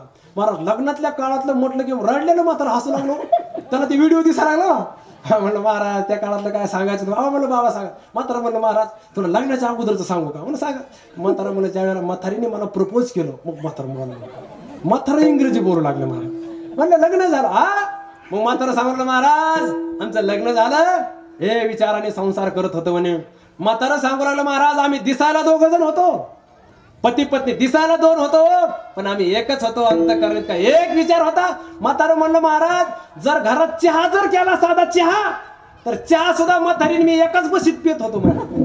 म्हणजे एकाच बशीत म्हणजे अगोदर म्हातारं प्यायचं नंतर म्हातारी प्यायची बशीत होऊन. तुमच्या मनात दुसरंच काहीतरी काळं पान राहिलं. आणि जरी पेलं तर त्यांचं ते पेले ना, तुम्हाला एवढं हसायची काय गरज आहे? विठाला विठाला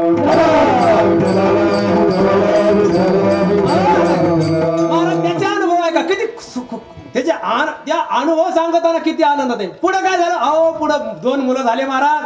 2 मुलं लहानाचे मोठे केले, भरपूर शेतीबाडी, दोघाला 2 घरं बांधले, शेजारी शेजारी घर सुंदर घरं बांधले महाराज. पुढं काय? पुढं दोघाही मुलाचे लग्न केले. लग्न केल्यानंतर झालं काय? मग म्हाताऱ्याचा चेहरा उतरायला लागला. म्हातारा म्हणलं महाराज 2 सुना घरात आल्या. पुढं काय? मग 2 सुना आल्या, सुनाचं पटाणा, सुनाचे भांडणं होऊ लागले. सुनाच्या भांडणामुळे पोराचे भांडणं व्हायला लागले. इतके भांडण झालं. 2 जण वायलं राहायचे, 2 जण विभक्त झाले, वायलं राहिले, वेगवेगळे राहिले.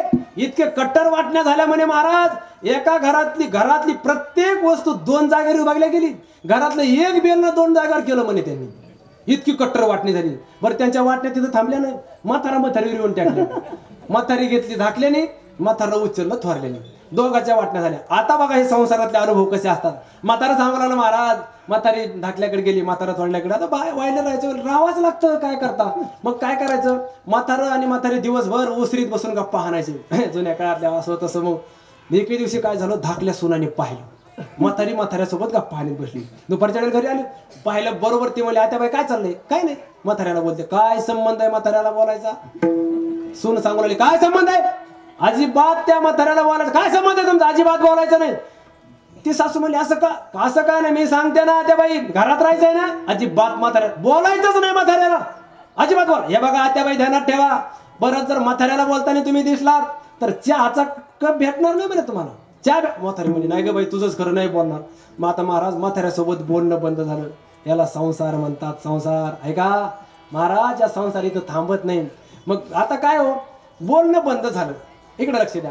बोलणं बंद झाल्यानंतर पुढे हातात काय राहतो, फक्त खून वा खुनी.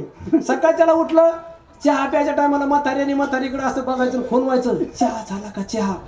म्हातारीने म्हणायचं अजून चहा झाला नाही. म्हातारीने सांगायचं आपला मगाच झाला. खून वा खुनी मार. बऱ्याच दिवस याच्यावर गेले त्यांचे, बऱ्याच दिवस भागलं. महाराज एके दिवशी सकाळी म्हातारीला खुनीत होतं. चहा पिली का असं खुनीत असं करता महाराज थोरल्या सोनानी पाहिलं. म्हातारीला खुनीते. बाहेर पडत आली, मामाजी काय चाललंय. काय नाही. म्हातारीला खुनी, काय संबंध आहे म्हातारीला खुनवायचा. खुनी तर म्हणे चहाचं काय संबंध आहे, अजिबात म्हातारीला खुनवायचा नाही. मामाजी ध्यानात ठेवा, म्हातारीला खुनविता येणार नाही म्हणजे नाही. काय संबंध आहे त्या म्हातारीचा ना आपला, अजिबात ती तिकडे राहतील, अजिबात खुनवायचं नाही म्हातारीला. बोलायचं. म्हातारा म्हणलं काय खुनवायचं नाही. मी सांगते, तुम्ही जर म्हातारीला खुनवलं तर तुकडा भेटणार नाही. थोरल्या सुनानी म्हाताऱ्याला धमकी दिली. आता तुम्ही सांगा, म्हातारीचे विचार एक आहेत का नाही. पण महाराजा सुना म्हणून यांची परेशानी झाली. त्या थोरल्या सुनाने सांगितलं, मामाजी म्हातारीला अजिबात खुनवायचं नाही. मी सांगते. म्हातारा म्हणलं कोण सांगणार रे तू, कोण सांगणार तू, मला खुनवायचं नाही सांगते. खुनून तर म्हातारी पटवलेली, मला सांगते तू खुनवायचं नाही असं म्हातारा सांगू लागलं. म्हातारा आता तुम्ही सांगा, यांचे जे अनुभव आहेत महाराज, आता ते खुनवणं बंद झालं, फक्त पाहणं हातात राहिलं. आणि त्या सुनाला ते पाहणं सुद्धा सहन होत नाही महाराज. नंतर पाहणं बंद केलं.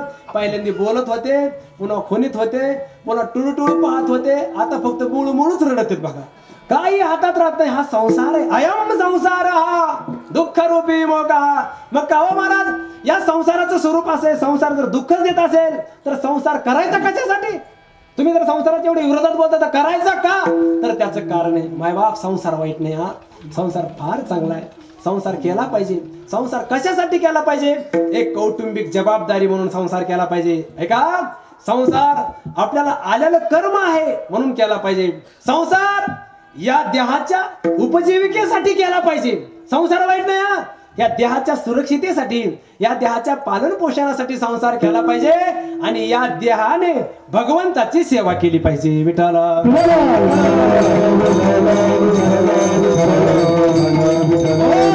ऐका, हा संसार आहे चांगला आहे, देहासाठी चांगला आहे, पण देह संसारासाठी नाही. हा देह भगवंताच्या सेवेला लावायचा असतो. महाराज, याच देहाने भगवंताची सेवा केली तर सुख भेटणार आहे.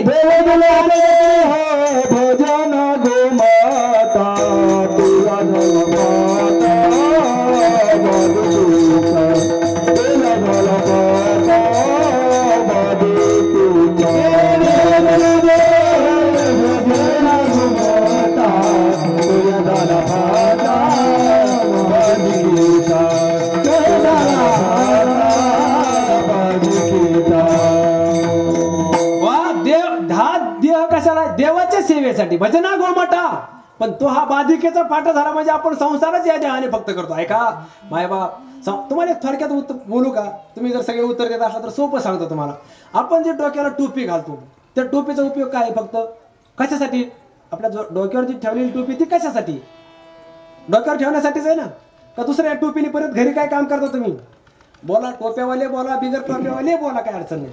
डोक्याला जी टोपी, ज्याच्या डोक्याला टोपी, आता पीटी मास्तर हे सगळे टोप्यावाले बरेच जण आहेत.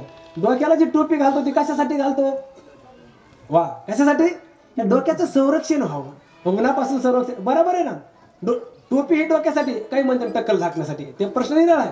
पण टोपी ही डोक्यासाठी. बोला, टोपी कशासाठी? 100% एकच उत्तर आहे. काय? टोपी आहे कशासाठी? डोक्यासाठी. वा, एवढंच उत्तर आहे बस. जे टोपी घालते त्यांचंही मत हेच आहे, आणि जे टोपी घालत नाही त्यांचंही उत्तर हेच आहे. ह्याला काय कोणी विरोध करणार नाही.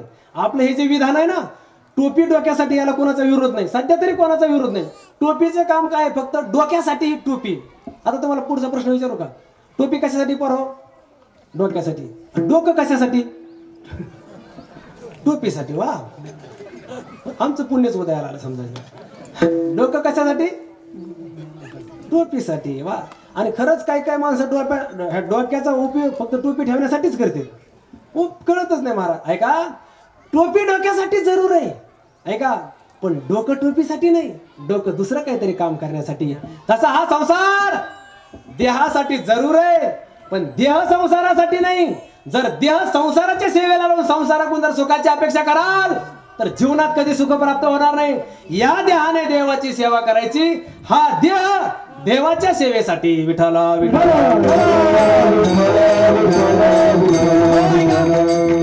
ऐका, आपणही संसारामध्ये राहतो, साधू संत ही संसारामध्ये येत ना. मग साधू संत सुखी का आणि आपण दुःखी का? तर त्याचं एकच उत्तर आहे, साधू संत संसार करतात देहाच्या उपजीविकेसाठी आणि देह लावतात भगवंताच्या सेवेसाठी. पण देहाचे सगळे संबंध साधू संतांनी देवाशी लावले. विठ्ठल बापा माया चुलता, विठ्ठल भगिनी आणि भ्राता, विठ्ठले विन चाड नाही गोता, तुका म्हणे आता नाही दुसरे. तुकोबाराच्या प्रमाणे म्हणजे या देहाचे सगळे संबंध साधू संतांनी कोणासोबत लावले? हो, भगवंताशी लावले. महाराज, एक वेळेसचा प्रसंग आहे रामायणामधला. भगवान प्रभू रामचंद्र आणि हनुमंतराय असे बसले होते, निवांत गप्पा चप्पा चालल्या. आणि उठायच्या वेळेला भगवान प्रभू रामचंद्र हनुमंतरायाला विचारतात, कस्तोम, तू कोण आहेस? तू कोण आहेस म्हणल्यानंतर हनुमंतराय जागेवरच बसले. महाराज, हनुमंतराय विचार करतात, मी कोण आहे? प्रभू रामचंद्रांनी मला विचारावं, प्रभू रामचंद्रांनी मला विचारावं मी कोण आहे. भेट झाली पंपा सरोवरावर. त्याच्यानंतर लंकेत विजय मिळवला. इकडे तिकडे सगळं देवाच्या सोबत. देवानी मला विचारावं. अरे, ज्या वेळेला भेट झाली त्यावेळेला याची बायको हरवली, बायकोचा शोध घ्यायला मी गेलो, तेव्हा बरं विचारलं नाही तू कोण आहे. माझ्या भावाला शक्ती लागली तेव्हा वल्ली आणायला मी गेलो, तेव्हा बरं विचारलं नाही तू कोण आहे. आणि आता विचारतो गादीवर बसल्यानंतर. म्हणजे असे हनुमंतराय म्हणले नाहीत. हनुमंतरायाच्या मनात ते आलं नाही. हनुमंतराय विचार करता, अरे स्वामी हा त्रैलोक्याचा मालक आहे, धनी, याला सगळ्याचं अंतःकरण कळतं, तरी पण विचारतो हा कोण आहे. तर हनुमंतराय म्हणतात, देवा, प्रभू रामचंद्र स्वामी आहे का? तुम्ही एक प्रश्न विचारला, तू कोण आहेस? तर देवा, तुमच्या एका प्रश्नामध्ये 3 प्रश्न आहेत. देहदृष्टीने तू कोण आहेस हा एक प्रश्न, जीवदृष्टीने कोण आहेस हा एक प्रश्न, हा दुसरा प्रश्न, आणि तिसरा प्रश्न आत्मदृष्टीने कोण आहेस. हनुमंतराय म्हणतात, देवा ऐका, तुमचा जर देहाच्या दृष्टीने प्रश्न असेल ना तर माझं उत्तर आहे तुमच्याकडे. ऐका, देहदृष्ट्या तू दासोहम, देहाच्या दृष्टीने मी तुझा दास आहे. जीवदृष्ट्या तो अंशक हा, जीवदृष्टीने मी तुझा अंश आहे. आणि देवा, तू जर आत्मदृष्टीने जर प्रश्न विचारत असतील ना तर आत्मदृष्ट्या तोम एवहम इति मे निश्चला मतिही. देवा, ए प्रभू रामचंद्र स्वामी ऐका, आत्मदृष्टीने तू आणि मी एकच आहे, पण देहाच्या दृष्टीने मी मात्र तुझा दास आहे. विठाला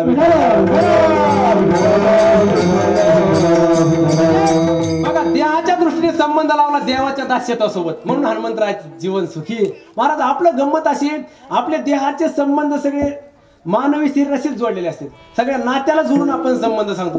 एखादा व्यक्ती, महाराज, एका व्यक्तीसोबत किती लोकांचे संबंध असतात?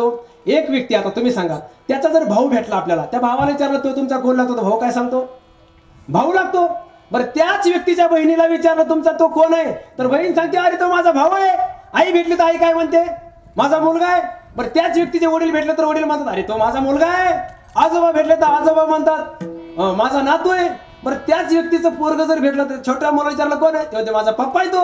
म्हणजे प्रत्येक जण देहाचे नातं लावतो. चुलत्याला विचारलं तर चुलत्या सांगतात, अरे तो माझा पुतण्या आहे ना. म्हणजे एका व्यक्तीसोबत आपण हजारो नाते लावले का नाही. मामाची भेट झाली, मामाला विचारलं ते कोण आहे, मामा म्हणतात तो माझा भासा आहे. बरं, सासरा भेटला, सासरा म्हणतो माझा जावई. सासूबाई भेटली, सासूबाई म्हणते माय माझा जावई आहे की. बरं, बायको भेटली तर बायको म्हणते माझा बैल आहे. आपलं ते काय ते काय म्हणते त्याला, नवरा. बोलता बोलता माझ्या म्हणते होऊन गेलं बघा.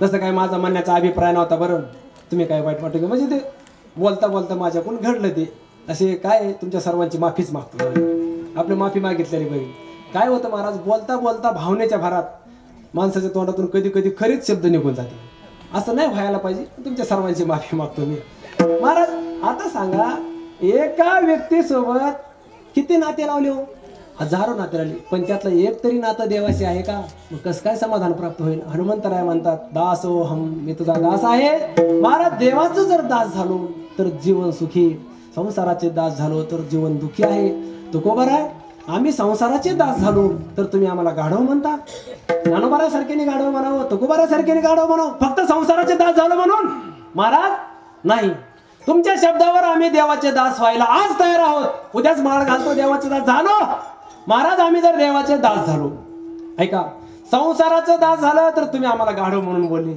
महाराज आम्ही जर देवाचे दास झालो तर आम्हाला काय म्हणतात तुकोबारा म्हणता अरे तुम्ही जर देवाचे दास झाले अरे जे जे देवाचे दास झाले ना त्याच्याविषयी आमचे धन्यतेचे उद्गार असतात धन्य धन्य हरीचे दास तया सुलभ गर्भवास तुकोबारा म्हणतात अरे देवाचे दास धन्य धन्य आम्ही जन्मालो दास विठोबाचे झालो आम्ही दैवाचे दास पंढरीचे अरे सगळे प्रमाणात ना अरे धन्य धन्य ऐका आपण जर देवाचे दास झालो ना आपण तुकोबाराचे अत्यंत जीवलग झालो समजा तुकोबारा म्हणतात तुका म्हणे जैसे आवडती हरिदास तैसी नाही असं अनेकांची आमच्या जीवनामध्ये जे देवाचे दास आहेत ना ते जितके आवडतात आम्हाला बाकीचे दुसरे आम्ही त्यांचं तितकं ग्रहण करत नाही आणि ते आम्हाला आवडत पण नाही म्हणजे देवाचे दास झाले तर आम्हाला आवडतात देवाच्या दासावर आम्ही प्रेम करतो मग आपण देवाचे दास झालं पाहिजे तुकोबाराच्या आवडीचे झालं पाहिजे महाराज ठीक आहे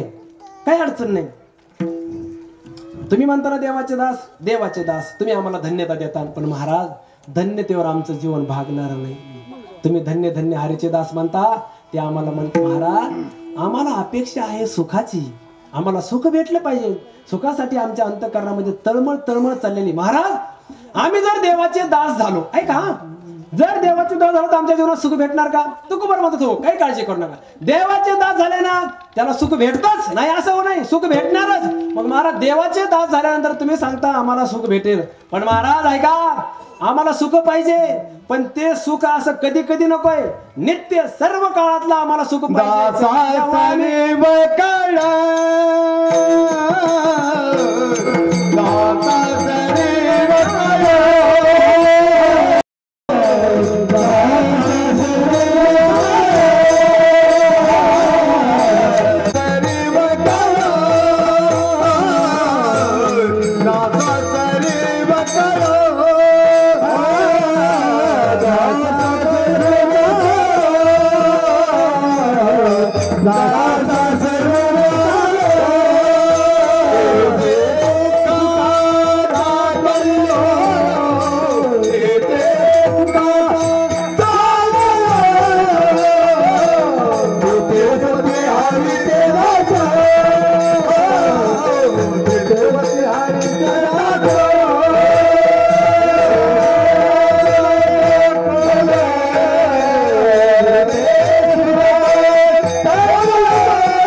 ऐका दासा सर्व काळ तेथे सुखाचा कल्लोळ जो देवाचा दास झाला त्याच्या जीवनामध्ये सर्व काळ सुखाचा कल्लोळ आहे ऐका देवाचा दास झाले ना सुख प्राप्त होणार दास्यत्वामध्ये तुकोबाराने सुख सांगितलेले ऐका एक महत्वाचा प्रश्न आहे महाराज देवाचा दास झाल्यानंतर तुम्ही सुख सांगता काय आहे विशेषता अशी देवाचा दास व्हावा लागेल देवाचा दास झालात तर जीवनामध्ये सुख आहे बघा ऐका लक्ष द्या का महाराज आपल्या अंतःकरणात एक प्रश्न आहे म्हणजे तुम्हाला प्रश्न निर्माण होत नाही तसा पण प्रश्न आहे महाराज काय प्रश्न आहे दास झाल्यानंतर सुख होईल असं कोणी लिहिलेलं आहे तुकोबारा सांगतात दासा सर्व काळ आणि तेथे सुखाचा कल्लोळ जिथं दास झालेला आहे दास म्हटलं की तो संसाराचा असो नाही तर देवाचा असो दास हे दोन्हीकडेच आहे ना देवाचा तरी दासच आणि संसाराचा तरी दासच पण हे दास हे पदच असं आहे दास झाला की तो पराधीन झाला दासाचं जीवन हे पारतंत्र्याचं जीवन असतंय जो दास झालेला आहे तो पराधीन असतो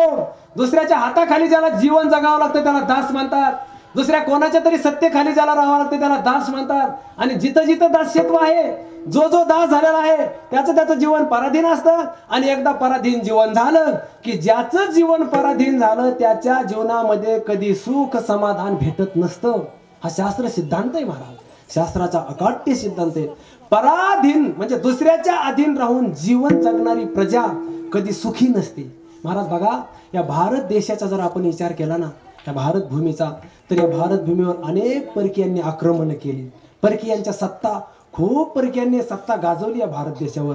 महाराज परकीयांची सत्ता ज्यावेळेला आली त्यावेळेला ही सगळी प्रजा पारतंत्र्यात गेली. आपल्यावर दुसऱ्यांच्या सत्ता झाल्या. वाहो, फार काय सांगावं.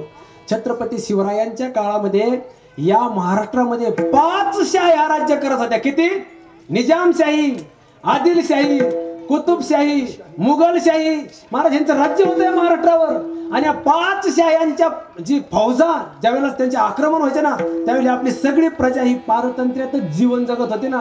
आणि पारतंत्र्यात कुठं समाधान असते का महाराज? जर पारतंत्र्यात समाधान जर असतं तर छत्रपती शिवरायासारख्या युग पुरुषांनी, या महान पुरुषांनी बालवयात स्वराज्याची शपथ घेतली नसते. बालवयात शपथ घेतली नसते महाराज. फक्त हे पारतंत्र्य नको, परकीयांचं जीवन नको. आपला देश, आपली माती, आपले मंदिर, आपले संत, आपले ग्रंथ आणि आपल्या माता भगिनी ह्या स्वतंत्र स्वच्छंदाने या देशात नांदल्या पाहिजेत. अशी ज्या जिजाऊ साहेबांच्या अंतःकरणात इच्छा निर्माण झाली ना, ती कशासाठी? फक्त पारतंत्र्य नको.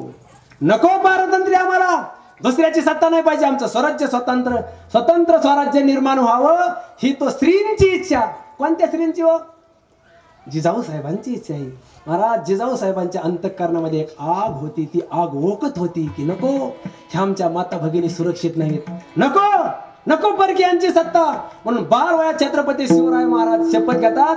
जे 14व्या वर्षामध्ये शिवरायांनी हातामध्ये घेतलेली तलवार वयाच्या 52व्या वर्षापर्यंत हातातली तलवार खाली टेकली नाही शिवाजी महाराजांनी. का?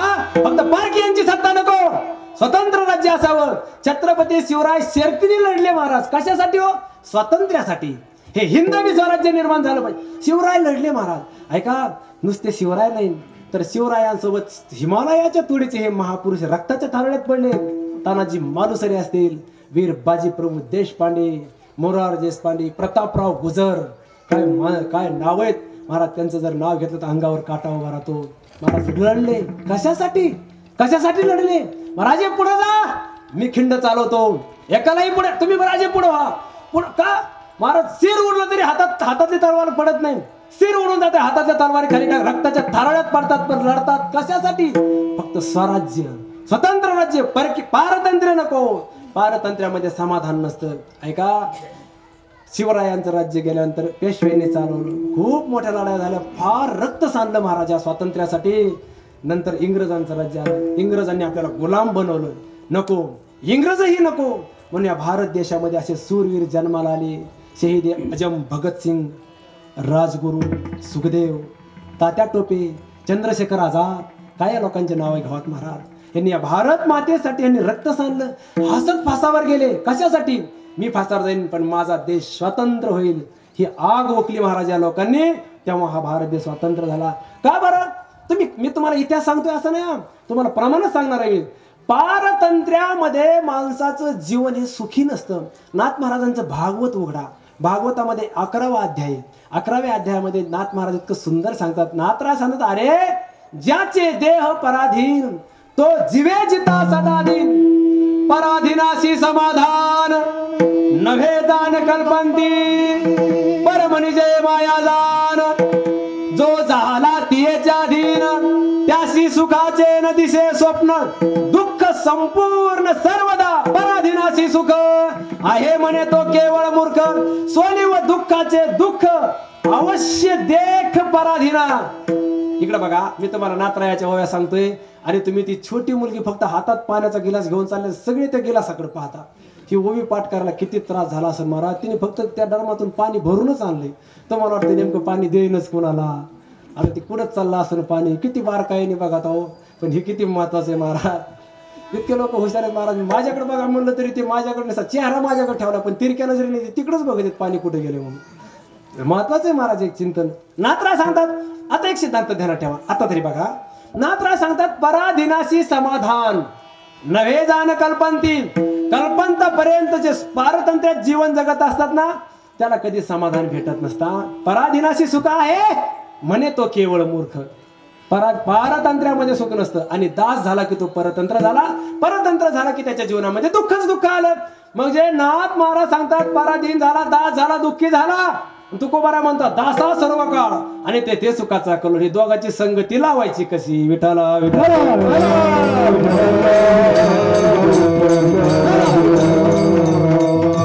आता ऐका महाराज, एका बाजूला नाथ महाराजासारखे महापुरुष आहेत आपल्या डोळ्यासमोर, एका बाजूला जगद्गुरु तुकोबार आहेत. नाथराय सांगतात अरे पराधीनाशी समाधान नाही, पराधीन माणसाला समाधान नसतं. आणि तुकोबारा म्हणतात ते सुखाचा कल्लोळ. म्हणजे दास झाला, पराधीन झाला तरी तो सुखी होऊ शकतो. याचं उत्तर काय? याचं उत्तर आता ऐका, परत लक्ष देऊन ऐका. याचं उत्तर हे आहे, आपण दोघांचेच दास होऊ शकतो. कोणाकोणाचे? एक तर भगवंताचे दास अथवा संसाराचे दास. हे जे दोन दास आहेत त्या दासामध्ये फरक आहे. आपण देवाचे दास झालो आणि आपण संसाराचे दास झालो. तर ऐका, जो या संसाराचा दास झालेला आहे म्हणजे या संसाराच्या अंतर्गत आपण कोणाचेही जरी दास झालो तरी झालेला दास हा आयुष्यभर दासच राहत असतो. त्याला त्या दास्यत्वातून कधी सुटका भेटत नाही. त्याचं पूर्ण जीवन हे दास्यत्वातच जातं. म्हणून त्याच्या जीवनामध्ये दुःख भोगावं लागतं. कसं काय दास्यत्वात जातं? महाराज ऐका, या मृत्यू लोकामध्ये तुम्ही कोणाचंही सेवा करा, कोणाचंही दास्यत्व करा, देव आणि संत सोडून कोणाचंही दास्यत्व करा, त्या दास्यत्वामध्ये काय आहे? त्या दास्यत्वामध्ये पारतंत्र्य. आणि ते पारतंत्र्य पूर्ण जीवनभर पारतंत्र्य. तुम्ही एखाद्या कंपनीचा जॉब करा, त्या कंपनीचा मालक काय करेल? अरे वा माणूस चांगला आहे, ह्याची पगार वाढ करा, तो पगार वाढवेल. फार जर तुम्ही चांगलं काम करत असाल ना एकनिष्ठतेने, तो कंपनीचा मालक म्हणा अरे कार्यकर्ता चांगला आहे, चांगलं काम करतोय, हा ह्याला प्रमोशन करा, प्रमोशन देईल. आणखी जर त्याला चांगला माणूस आवडला तर म्हणा अरे दिवाळीला वेगळा बोनस द्या, पगार वाढवून द्या. फार झालं पगार वाढवेल, दिवाळीला बोनस, वेगळ्या सुविधा देईल. पण असा कंपनीचा मालक बनेल का हो? तुम्ही बोला, कंपनीचा मालक असा म्हणेल का अरे माणूस चांगला आहे, कंपनीचं चांगलं काम करतोय, ही कंपनी त्याच्या नावाची करू? असं कधी होईल का? होतं का? होत नाही मायबाप. किती जरी एखाद्या कंपनीची सेवा करा, तो कंपनी तुमच्या नावाची करत नसतो. तुम्हाला कंपनीचा मालक ठेवणार, तो करणार नाही. तो तुम्हाला दासच म्हणून काम करावं लागेल. तुम्ही किती आपले किती एकनिष्ठतेने काम करा, त्या कंपनीचं काम करत असताना आपल्याला त्या कंपनीचा मालक होता येणार नाही, मॅनेजर म्हणूनच राहावं लागेल. आता बघा माईक आहे, सगळे बघून घ्या, वायर फेरा. रामचंद्र महाराजांनी फक्त माईकच नेला. बघून आमचं पुण्य एवढं तुम्ही उभा राहून बघत नाहीत नेमकं पुढून काय चाललंय म्हणून. ऐका, लक्ष द्या. आता सांगा, आपण एखाद्याचं काम केलं, काय मिळालं? मालक पद भेटलं का? होय नाही बोला, भेटलं का? नाही. महाराज आणखी सांगतो, तुम्ही एखाद्या कंपनीचं काम करा, एखाद्या पक्षाचं काम करा, एकनिष्ठतेने कार्यकर्ते राहा, जीव वतून काम करा. ज्या वेळेला निवडणुका जवळ येतील त्यावेळेला तिकीट त्यांना म्हणा, ओ पक्षप्रमुख साहेब आम्हाला तिकीट द्या. कोणतं? आमदारकीचं. आमदारकीचं तिकीट तुम्हाला भेटणार नाही, तिकीट भेटणार नाही. मग अहो तुम्हाला आम्ही ग्रामपंचायतचं तिकीट देतो, पंचायत समितीचं तिकीट घ्या, आमदारकीचं नाही. आमदारकीचं आम्हाला, अहो पण तुमच्या पक्षाचे कार्यकर्ते ना आम्ही. तुम्ही कार्यकर्तेच आहात पण आमदार आमच्याच घरातला होणार, ते कोणत्या पक्षातून असणार पण आमच्याच घरातला आमदार असला पाहिजे. अहो पण आम्ही तुम्ही कार्यकर्ते आहात, तुम्हाला पंचायत समितीचं तिकीट देतो ना आम्ही. पण पंचायत समितीचं तिकीट तुम्हाला भेटू शकते. बरं जाऊ द्या, जिल्हा परिषदचं घ्या. पंचायत समिती तुम्ही समाधान नाहीत ना, जिल्हा परिषद घ्या. पण आमदारकी नाही, आमदार आमच्याच घरातला होणार. तुम्ही तुमच्या घरातला, आम्ही काय करायचं? तुम्ही फक्त आमचं कार्य करायचं, आमचा प्रचार प्रसार करायचा. आणि आमच्या घरातला आमदार निवडून आला की फक्त तुम्ही डीजे पुढे नाचायचं. आणि ते नाचत असताना बी पुन्हा मला आमदार झाल्यासारखं वाटतं, या गाण्यावरच नाचायचं. म्हणजे ऐका, तुम्ही त्या पक्षाचं एकनिष्ठतेने कार्य केलं, ते आमदारकीचे तिकीट द्यायला तयार नाही. तुम्हाला कार्यकर्ताच म्हणून राहावं लागेल. फार बोलू का अण्णा? काय असतं, तुमचं जर कार्य जरी चांगलं वाटत असेल, तुमच्यात काहीतरी संघटना असेल, तर ते फार एवढं म्हणू शकतात की तुम्ही आमच्या पक्षाला जोडले जा, त्या पक्षातून तुम्ही वेगळे निघा, आमच्या पक्षाला जुटल्या जा, आम्ही तुम्हाला मुख्यमंत्री करतो. कारण यांचा पक्ष मोठा आहे, देशव्यापी पक्ष आहे, तेव्हा आम्ही तुम्हाला मुख्यमंत्री करतो. तुम्ही आम्हाला जुटले जा, मुख्यमंत्री पद तुम्हालाच राहील. पण मुख्यमंत्री पद दिलं तरी ते म्हणतील मुख्यमंत्री जरी झाला तरी सगळे सूत्र आमच्याच हातात राहतील. आम्ही सांगतो तेच करायचं. तो आम्ही सांगितलं ना 10% तो 10%, आणि ते बी गायबानं आपलं ते हे काय उपयोग आहे? म्हणजे पद जरी भेटलं, सूत्र दुसऱ्याच्या हातात आहेत. एकनिष्ठतेने काम करा, कार्य करा, पक्षाचं कार्य करा, कोणाचीही सेवा करा. तुम्ही आयुष्यभर कार्यकर्ते आणि सेवकच राहणार. ऐका, हे संसाराचं क्षेत्र असेल, पण आमच्या भगवंताकडे या. भगवंताकडे जर आले ना देवाचे दास व्हा, देवाचे दास व्हा, देवाचे देवाचे जर दास झाले ना, आमचा भगवान परमात्मा असा आहे. तो गोबारास आमचा देव कसा आहे का, आमचा देव तुमच्यासारखा नाही. हा आपुल्याची देसी पद्धत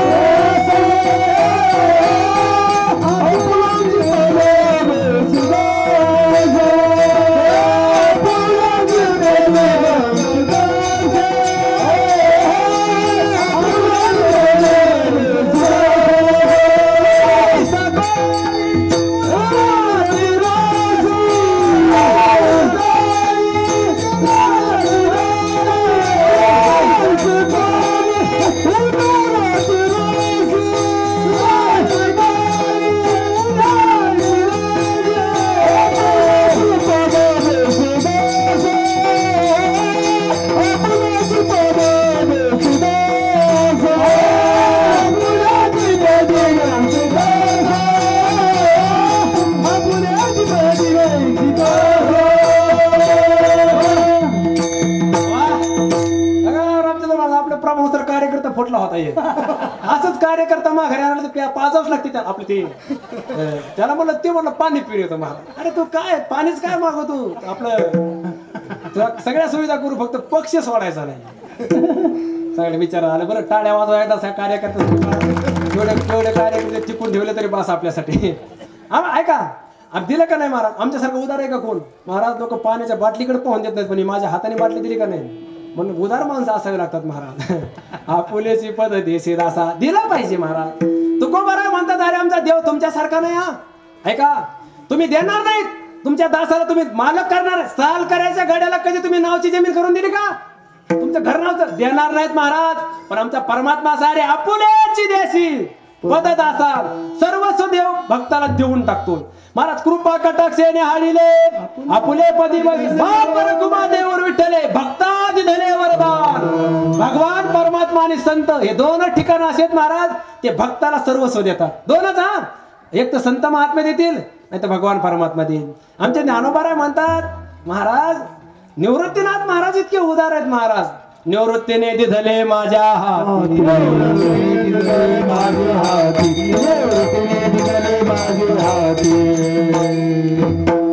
काय आता तुम्ही 10% बी आमच्यात आहे ना. तू काहीतरी अंमलबजावणी करा ना, कुठेतरी एखादी नोंद सापडा आमच्या गरीबासाठी महाराज. थोडा पाठिंबा द्या हो, सगळ्याला पाठिंबा महाराज. ज्ञान गुणगम्य निवृत्तीने दिधले माझ्या हाती, हरिपटातले प्रमाण आहेत महाराज.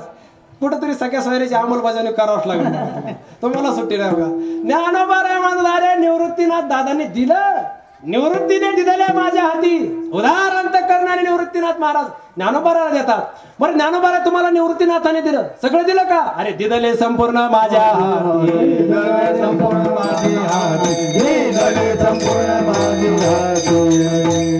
बघा 10% द्यायला तयार नाही, ओबीसी द्यायला तयार नाहीत, सगळ्याची अंमलबजावणी करायला तयार नाही, हैदराबादचं गॅजेट घ्यायला तयार नाही. आमचं नशीबच आहे बघा. ज्ञानदेव म्हणे निवृत्ती निर्गुण दिदले संपूर्ण माझ्या. ज्ञानोबाला अरे निवृत्तीनाथ महाराज आमचे उदार आहेत, संपूर्ण दिलं. आणि आमचा भगवान परमात्मा इतका उदार आहे महाराज. तुम्ही भगवान परमात्म्याचे दास झाले ना, तो ठेवत नाही का महाराज. देवे निळोबाराचे प्रसिद्ध अभंग आहे का सगळेजण. देवे भक्ता लागी उपचार मानिले, शांती सुखासनी माने बैसविले, धरुणी तन्मयाचे छत्रे गौरविले, ज्ञान संपत्तीचे दळभार दिदले. भगवान परमात्मा भक्ताला म्हणता, भक्त होय का, हे सगळं तुम्हाला दिलं. म्हणे सुखे राज्य करा त्रिभुवनी, माझे ऐश्वर हे सर्वांगी लेवनी, मिरवा भूषणे ही यश कीर्ती दोन्ही, माझी आयु देई देतो संतोष निवो. निळा म्हणे वैशा भक्तांच्या समुदाय, देवे देव आनंद विला प्रीतीचा उत्साह, मने निर्भय असा जवळीच मी आहे, भोगा सुख माझे निजाचे अद्वयव. परमात्मा मध्ये भक्तांना सांगतो, भक्ता हो सगळं माझं भोगा, त्रिलोक्यात राज्य तुमचंच आहे. कोणाचं? भक्ताचं, दासाचं राज्य. सगळं तुम्हाला दिलं, सगळं तुम्ही आनंदात भोगा, माझी आयु देई देतो संतोषाने हो. सुखे राज्य करा म्हणे त्रिभुवनी. कोण म्हणतोय? हा भगवान परमात्मा सांगतो भक्ताला, अरे सगळ्या त्रिलोक्यावर तुमचंच राज्य, आता तुम्ही पारतंत्र्य नाही. ऐका, आमचे तुकोबाराय म्हणूनच नाटाच्या अभंगामध्ये म्हणतात की जगदाकारी झाली सत्ता वारून गेली पराधीनता. तिकडं नाथ महाराज सांगतात अरे पराधीनाशी समाधान नव्हे. जो पराधीन झाला त्याला समाधान प्राप्त होत नसतंय, सुख भेटत नसतंय. पराधीनाशी सुख आहे म्हणे तो केवळ मूर्ख. आणि जगद्गुरु तुकोबाराय म्हणतात दासा सर्व काळ. अरे दासा सर्व काळ सुखाचा कल्लोळ, पण आमचा दास हा दास राहिला नाही, आमचा पराधीन राहिला नाही. आता स्वतंत्र झाला, देवानी पद दिलं आणि देवाचंच पद भेटल्यामुळे आता तो दास राहिला नाही. म्हणून दासा सर्व काळ आणि तेथे सुखाचा कल्लोळ. विठोबार कुमार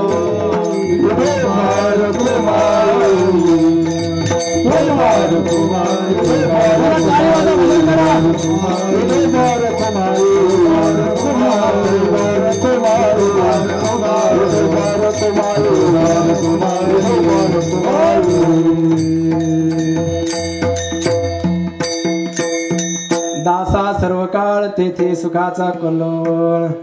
जेथे वसती हरीची दास पुण्य पिके पापानास. किती जरी धावता वेग घेतला, किती जरी बोलण्याचा प्रयत्न केला पांडुरंग महाराज, तरी तुकोबारायसारख्या महापुरुषांचे शब्द आहेत. आपण एकच दासा सर्व काळ सुखाचा एवढं सुद्धा आपण विचार करू शकत नाही. तुकोबारायसारख्या महापुरुषाची वाणी. तरी पण आपले 2-4 मिनिटांमध्ये आपण ही सेवा समर्पित करू. तुकोबारायचा अभिप्राय हा आहे की जो दास झालाय त्याच्या जीवनामध्ये सुख समाधान प्राप्त होतं. ऐका मायबा, दास होणं म्हणजे नेमकं काय होणं आणि दासाला सुख भेटणं म्हणजे काय भेटणं. जर दास झाला तर पराधीन झाला, पराधीन झाला तर दुःख आहे, असं जे आपण विचार करतो ना, हा दास दास राहत नाही. दास राहत नाही, संपवतो 5 मिनिटांमध्ये. हा दास दास राहत नाही. हा ऐका, काय देवाचं दास असणं वेगळं, देवाचं दास म्हणणं वेगळं आणि देवाचा दास आहे असं बोलणं वेगळं, देवाचं दास्यत्व करणं वेगळं आणि मी देवाचा दास होणार आहे अशी इच्छा करणं वेगळं. किती प्रकार सांगितले महाराज. देवाचं दास, ऐका, देवाचं दास होण्या इतकी आपली योग्यता नसेल, पण आपण एवढंच म्हणू शकतो ना, मी देवाचा दास आहे. म्हणायला काय अडचण आहे. महाराज मधुसूदन स्वामी एक महात्मा होऊन गेले. त्यांनी एका भक्ती रसायन नावाच्या ग्रंथामध्ये असा सिद्धांत मांडला की तुम्ही देवाचे दास होऊ नका. इकडे बघा, देवाचे दास नका हो, तुम्ही देवाचे दास आहेत एवढं म्हणा. म्हणायला काय अडचण आहे. मधुसूदन स्वामी म्हणतात तुम्ही जर देवाचे दास आहेत एवढं जरी म्हणत जरी राहिले तरी आपल्या जीवनामध्ये फार मोठा लाभ होईल. काय लाभ होतो महाराज. दासोहम दासोहम दासोहम दासोहम इति यावधी पूर्वमासी जनार्दने दाकार अपहतात. त्याने गेले परत घेऊन गेले. तर तुम्ही इकडे बघा, ती परतच घेऊन, दुसरं काय नाही. परत काय फक्त बुक्का थोडा उरला होता आणि थोडी सडी साखर होती वाटते, पण ती गेले परत घेऊन. आता काय नाही इलाज आहे, तुम्ही परत आवरू शकले नाही, मला शक्य झालं नाही. थोडा ऐका 2-4 मिनिटं. काय नाही लांब, आता परत फारच लांब गेलेली. आता म्हणजे परत मंदिराच्या जवळ गेले ते, पण तुम्ही एवढे 5 मिनिटं माझ्याकडे लक्ष द्या. आपल्या हाताच्या बाहेर गोष्ट गेलेली. आता तुमचा नाही इलाज आहे, माझा बी नाही इलाज आहे, पण आता काय करता एवढे 5 मिनिटं कीर्तन आहे का. विठाला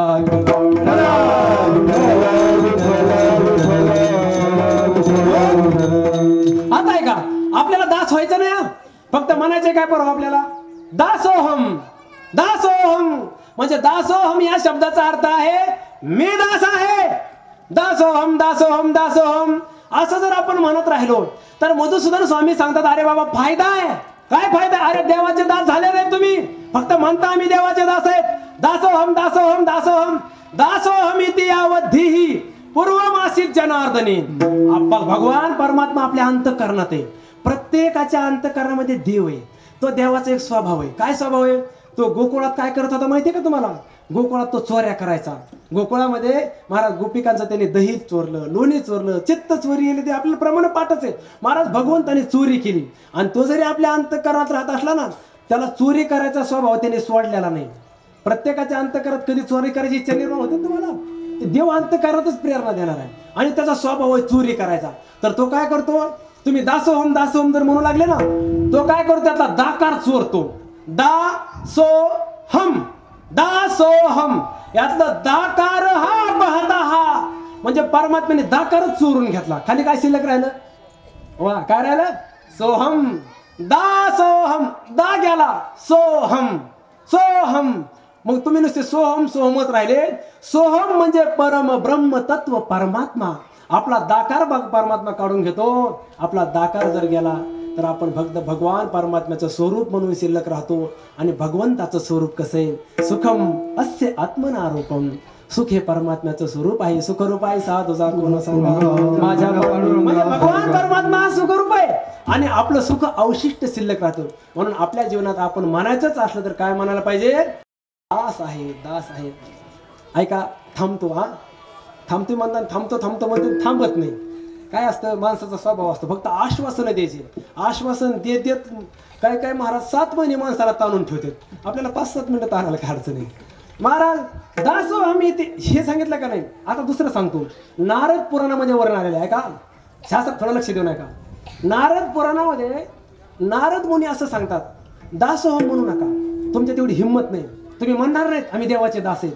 कारण ते असे गळ्यात तुळशी माळा घालून आम्ही देवाचे दास मानायचं तुमच्यात सामर्थ्य नसेल तर ऐका, नारद मुनी सांगतात एवढं तर करू शकता. देवाचा दास होणार आहे अशी इच्छा तर करू शकता ना. अंतःकरणामध्ये इच्छा ठेवता. दासोहमिति आवधीही. मी हे जे सांगितलं ना, आता नारद मुनी सांगतात मी तुम्ही दास झाले नाहीत पण इहा यस्य हरेर दास्य. म्हणजे भगवंताचा दास होण्याची अंतःकरणात इच्छा निर्माण झाली. कर्मणा मनसा गिरा. इहा यस्य हरेर दास्य कर्मणा मनसा गिरा निखिलासु अपि अवस्थासु जीवन मुक्तस्य उच्यते. नारद मुनी सांगतात अरे तुम्ही कोणत्याही ठिकाणी राहा, शेती करा, संसार करा, काय काम करायचे ते करा, पण अंतःकरणामध्ये एवढी इच्छा ठेवा मी देवाचा दास आहे, मी देवाचा दास आहे. अंतःकरणामध्ये म्हणा मी देवाचा दास आहे. तुम्ही जर देवाचे दास आहे एवढी इच्छा जरी बाळगली तर जीवन मुक्त हा उच्यते. जो मुनी महात्मा हिमालयामध्ये तपश्चर्या करून ज्याला जो जीवन मुक्तीचा आनंद येतो ना, तो तुम्हाला संसारात आनंद येईल. फक्त देवाचा दास आहे असं म्हणत जा. विठ्ठला विठ्ठला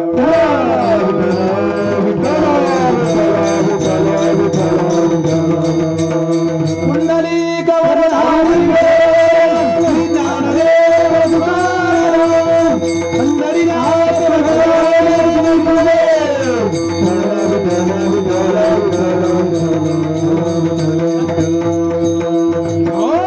म्हणजे आपण देवाचे दास झालं पाहिजे. देवाचं दास झालं. आता आहे का बस झाला 2 मिनिटं घेतलं तर काही अडचण नाही ना. काही तुम्हाला 2 मिनिटात किती कीर्तन केलं तर काही अडचण आहे का? म्हणजे चालेल ना. ओव्हर टाइम 5 मिनिटं म्हणलं तर माझं आयुष्य वाढलं. ओव्हर टाइम ड्युटीला काही अडचण नाही ना.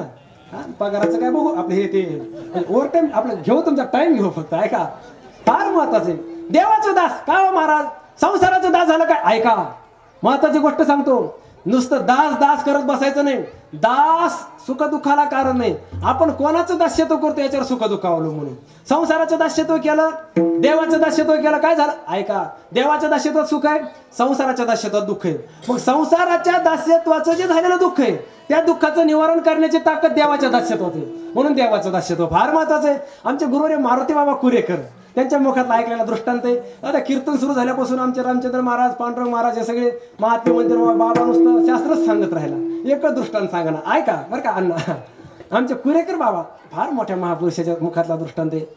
बाबांनी एकदा विचारसागराच्या पाठामध्ये सांगितलेला दृष्टांत आहे, फार महत्वाचा आहे. कुरेकर बाबा म्हणले काय झालं, का खेड्यामधली मुलगी तिचं लग्न झालं आणि ती शहरामध्ये एका चांगल्या नोकरदाराला दिली. आनंदात विवाह सोहळा पार पडला. मुलगी शिकल्या सवारलेली, लग्न झालं. बऱ्याच दिवस झाले, दिवाळी जवळ आली. दिवाळीचा सण जवळ आल्यानंतर त्या मुलीच्या वडिलांनी विचार केला, अरे या दिवाळीच्या सणाला फक्त आपल्या ताईला, आपल्या ह्या दिदीलाच घरी आणण्यापेक्षा आपण पाहुण्याला पण खेड्यातच बोलू. त्या सासऱ्याने त्या जावयाला फोन केला. शहरात जावई राहत होते. जावई बाबू हॅलो, हा बोला ना. काय म्हणे, या दिवाळी आता आली, दिवाळीच्या सणाला तुम्ही इथं खेड्यातच या. तो आमच्या ताईला आणण्यापेक्षा आमची दिदीन तुम्ही दोघंही इथंच या, इथं तुमची दिवाळी साजरी करू, पहिली दिवाळी असं म्हणलं तर जावयाने होकार दिला. जावई आता दिवाळीला घरी येणार आहे. महाराज त्या सासूबाईच्या अंतःकरणात इतकाच आनंद झाला. माय माय माय म्हणली माझा जावई येणार आहे. कोणाला बी हो माझा जावई घरी येणार आहे. पांडुरंग महाराज जावई येणार आहे. कोणाला बी सांगू लागली, ह्या गल्लीतून त्या गल्ली जावई येणार आहे, जावई. सगळं गाव तिने हे करून टाकलं पिसून, गाव जावई येणार आहे. महाराज जावई घरी आहे, काय कळत नाही आपल्याला. पण नाकाचा मोती ठेवी गहाण वा जावीर राखी जावयाचा मन. वा वा वा, चांगलं प्रमाण. आता तुम्ही जावईत म्हणून कळत, आम्हाला पुढं कळत आहे. रामचंद्र महाराज इतकं सासूबाईला सन्मान असतो जावयाचा. अख्ख्या गावात जावई येणार आहे, जावई येणार आहे, जावई येणार आहे, जावई येणार आहे. बसलं की जावई येणार आहे, माय माय माय माय माय माय जावई येणार आहे. सगळं सुरूच. महाराज 2 दिवसावर आलं. आता 2 दिवसात जावई येणार आहे. सासूबाईने विचार केला आता जावा येणार रे. अरे जावयासाठी काय पदार्थ बनवायचे महाराज. तिने मग ते वेगवेगळे डाळीचे लाडू, रव्याचे लाडू, वेगवेगळे खोबरे खिसून त्याचे परत ते लाडू बनवले. वेगवेगळे त्या सासूने लाडू महाराज. तिने कोणते पदार्थ 4-5 प्रकारचे. शेव बनवत असताना चुरमुरी शेव, जाड शेव, कोळशाची शेव, आपले ते वेगवेगळ्या प्रकारचे शेव, वेगवेगळे चिवडा वेगवेगळ्या प्रकारचा, लाडू, शंकरपाळे वेगवेगळे, चुरमुरे महाराज. आता सगळे पदार्थ किती नाव महाराज. त्या सासू जावयाला करंजा करायला बसली. आता जावयासाठी करंजा किती प्रकारच्या करावं महाराज. तिने करंजाच 50 प्रकारच्या केल्या. करंजा महाराज, तिळाची करंजी वेगळी, तिळ गुळाची करंजी वेगळी, तिळ साखरेची करंजी वेगळी, परत पुन्हा रव्याची करंजी वेगळी, खोबऱ्याची करंजी वेगळीच, पुन्हा खव्याची करंजी वेगळी, परत गांजाची करंजी, आपल्या हे गांजाची त्या साखरेची, वेगवेगळ्या करंज्या महाराज. इतकं तिने डबे भरून ठेवले. जावाय येणार रे. जावाय आली. जावाय घरी आल्यानंतर इतका आनंद महाराज. जावायला ओवाळलं, पाय धुतले, बसायला टाकलं. जावाय बसायला टाकले. बसल्याबरोबर मोठं ताट बनवलं महाराज सासूबाई. जावाय बापू लगेच जेवण घाल. ते म्हणलं आत्याबाई इतकं कुठं जेवायला असतं का. अजिबात बोलायचं नाही. सासू सांगितलं अजिबात जावाय बापू बोलायचं नाही, शब्द काढायचा नाही. तुम्ही 2 दिवस झालं झोप नाही महाराज. कोणासाठी केलं बसा खायला. बसलं महाराज. जावायचं असंच असतं महाराज. मस्त विचारात पाणी वगैरे फिरवलं, जेवायला बसलं. सासूबाई आग्रह करून वाढते, सासरे आग्रह करतात. मग जेवता महाराज इतकं जेवलो. माणसाने जेवत असताना ज्याला आरोग्य चांगलं ठेवायचं ना त्यांनी पोटाचे 4 भाग करायचे. किती चाकूने नाही, कल्पना करायची. 4 भाग झाले. या 4 भागात काय असते, 2 भागात अन्न टाकायचं. खाली किती राहिले परवा 2.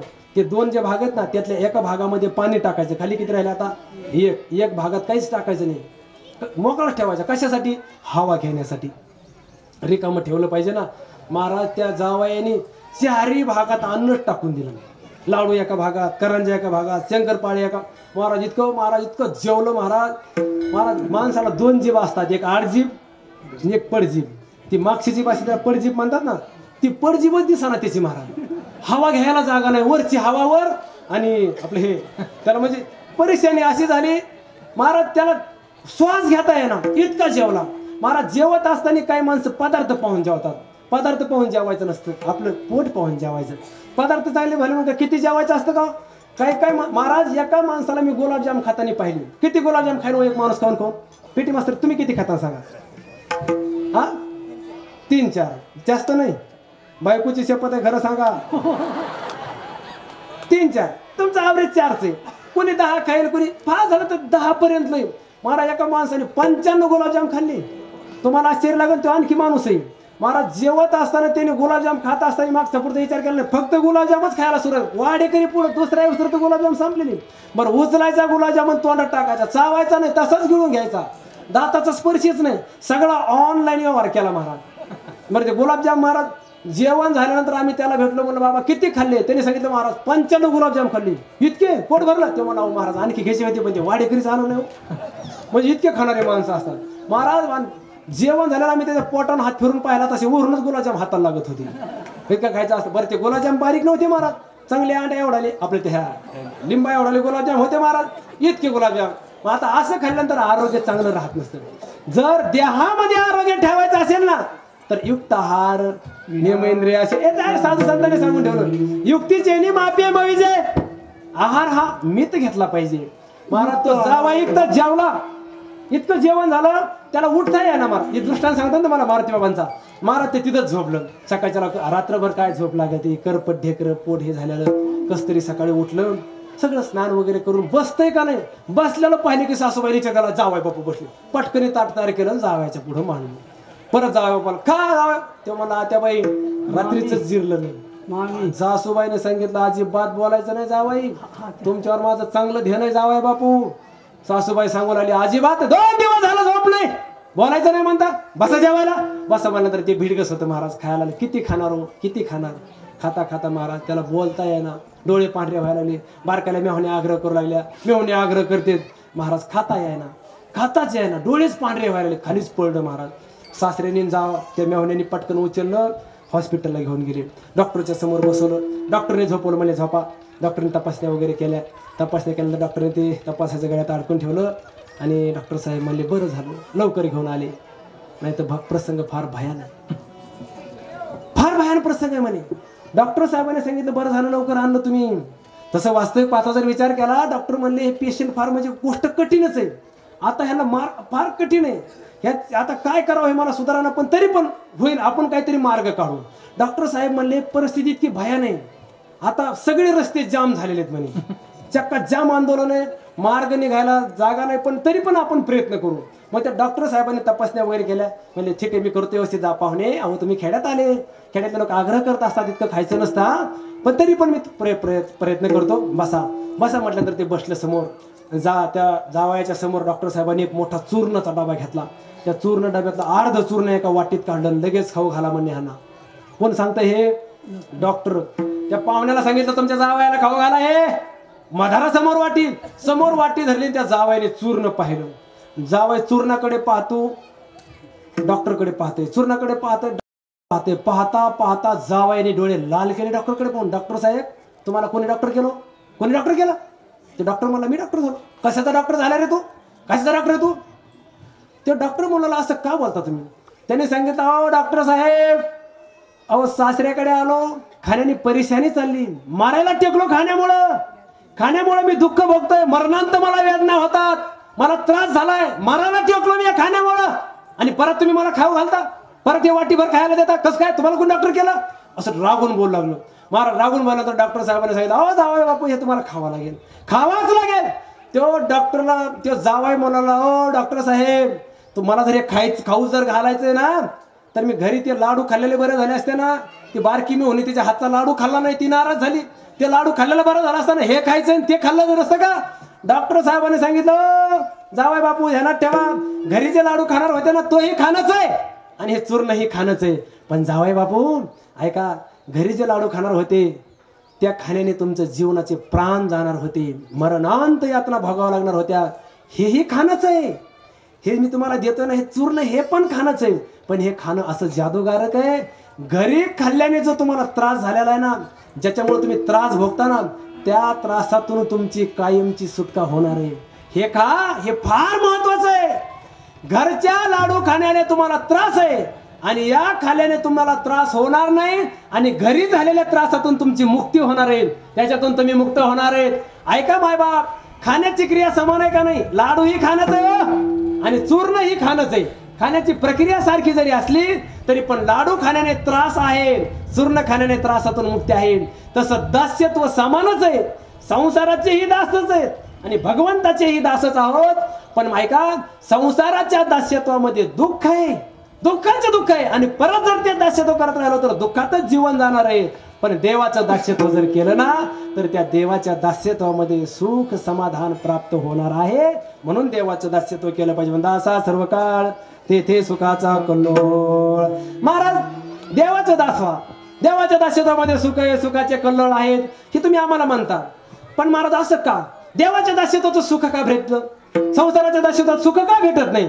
तर त्याचं कारण आहे, देवाचं दास झालं ना, तर देवाचे दास जे असतात ना ते त्यांच्या जीवनामध्ये काय करतात? अभंगाचं दुसरं चरण, फिरे सुदर्शन फिरे सुदर्शन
जेथे वसते हरीचे दास पुण्य पिके पापानाश. दास झाला की तो दास काय करत असतो माहिती का? त्याच्या जीवनामध्ये तो पुण्य करत असतो. आणि माणसाच्या जीवनामध्ये जर पुण्य निर्माण झाला ना, पुण्याचा परिणाम असतो सुख. आपण जर पुण्य केलं तर पुण्य आपल्याला सुखाने उपभोगायला भेटत असतं. आणि आपल्या जीवनात दास जर नसला ना, जो देवाचा दास झाला नाही त्याच्या जीवनात पाप घडत असतं. आणि पाप घडलं की पापाचे परिणाम दुःखदायक असतात. म्हणून आपल्या जीवनामध्ये आपल्याला जर सुख भोगायचं असेल तर आपण देवाचा दास झालं पाहिजे. देवाचा दास झाला की पुण्य पिके पापानाश. पापाचा नाश होता म्हणून जेथे वसते हरीचे दास पुण्य पिके पापानाश. हे देवाचं दास्यत्व आपण करावं अशी ज्या महात्म्यांनी आपल्याला शिकवण दिली त्या साधू संतांचं आपण अत्यंत प्रेमाने टाळी वाजून भजन करू. ज्ञानेश्वर